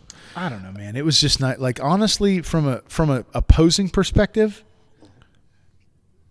Those guys were always really nice to me. Well, Oh, that's oh, what I'm yeah. saying. Oh, but, well, they're but, class but acts. what I'm saying is, But so they had this support. Listen, here's the thing too. Like, we had a freshman team, Those guys freshman were always only. really nice. I You mean, guys weren't playing JV. Those guys were coaching you So then- as freshmen. So then you had Dennis Reinhardt who was just. I mean, he's there to boost you. Oh. Well, then you got Paul, okay, Coach Blankenship, who's looking at the real you. Okay. yeah. Oh, yeah. And Paul is saying, okay, here's this guy. Here's this guy who, like you said, is going to go home to this trailer. Right. And I know this man right here. He's bought in. well, he knew And- his kids. so he what are we knew his talking about right kids. now? We're talking men of the community. Yes. Yes. Yeah. So you have people that have a vested interest in Jackson. Oh, they hell could, yeah. They could Well- pull something out of a kid. Well, and let me that tell you something. people can't. The kids respected the hell out of him. Oh my God! I mean, Like, if Paul Blankenship or Dennis Reinhardt told you to do something, You run through a wall. yeah, because you know you what? did. They would. they do it for you. they'd They show call you by example. Well, and Dennis would call you on Saturday, maybe take you to the river fishing. Wayne Horsley something. did that. Wayne Horsley. Oh, yeah. I went through a deal one time and came home from a game and had whipped my stepdad. Oh, yeah. Hey, you remember this? Oh, yeah. And the next morning, Wayne Horsley was at my house. The next morning, come home from Assistant coach. come home from a preview one time. Stepdad got out of line, had to smack the shit out of him. he knew it. Wayne Horsley knew it from the police report or something. Next morning, he shows up at my house and takes me to go cut firewood all day. That's the type of coaches you have at Jackson. And I mean, you know, I've never forgot that. I mean, because they just had such a vested interest in each and individual. I confess myself kid. jealous in a way. I confess myself jealous in a way because that sort of thing is fostered through the ranks of the like. In order to keep those people there, they have to feel welcome. Not only do they have to feel welcome, they have to feel appreciated. And one of the things that I've noticed most about coaches at Wellston is that sometimes those things fall into the lackadaisical nature. I mean, you have to feel wanted and feel vestedly. I don't think that's been the case at Jackson. Well, I've always wondered how like a guy like those guys who were so vested in the kids got along with the school board, because those are two different. Yeah, that's what I'm saying. Like you wonder about I'll that. tell you what. You wonder about that. I'm wondering. Like, you wonder about how did they how make that over the work? course I can of tell you. two, I can tell you. 3 decades. Well, you were there. Yeah, I'll tell you why. Because I was one of those assistants. Yeah. Look, Twice. man, look, man, Two- look, well, man, look, 3 man, different look, head man. coaches. I You was in. guys understand that the path to revenue and success for your school comes through a lot of the competitive things that are wrought by the kids. Absolutely. Okay? If you guys go 2-3 deep in the playoffs, do you have any idea how profitable it is for a school to host a playoff game? Yeah. Off nothing that's selling snacks. Yeah, like are we going to pull the same direction? Right. But you know Or, what's like- great about all those guys I just mentioned? I bet a dollar figure didn't even enter their mind. Oh no. It don't have to. No. But that's why But that's the why guys it's great. above them, maybe it did. But that's why it's great. But here's where I will. It say don't matter this. whether they agreed or not. It happened. Well, I worked for 3 different head coaches here. Okay, I worked for my dad, I worked for Randy Layton, and I worked for Shane. And what all 3 of them were very good at is, as an assistant and everything, you didn't have to deal with one bullshit of the politics, bud. Because the 3 of those guys, They're just going to take it.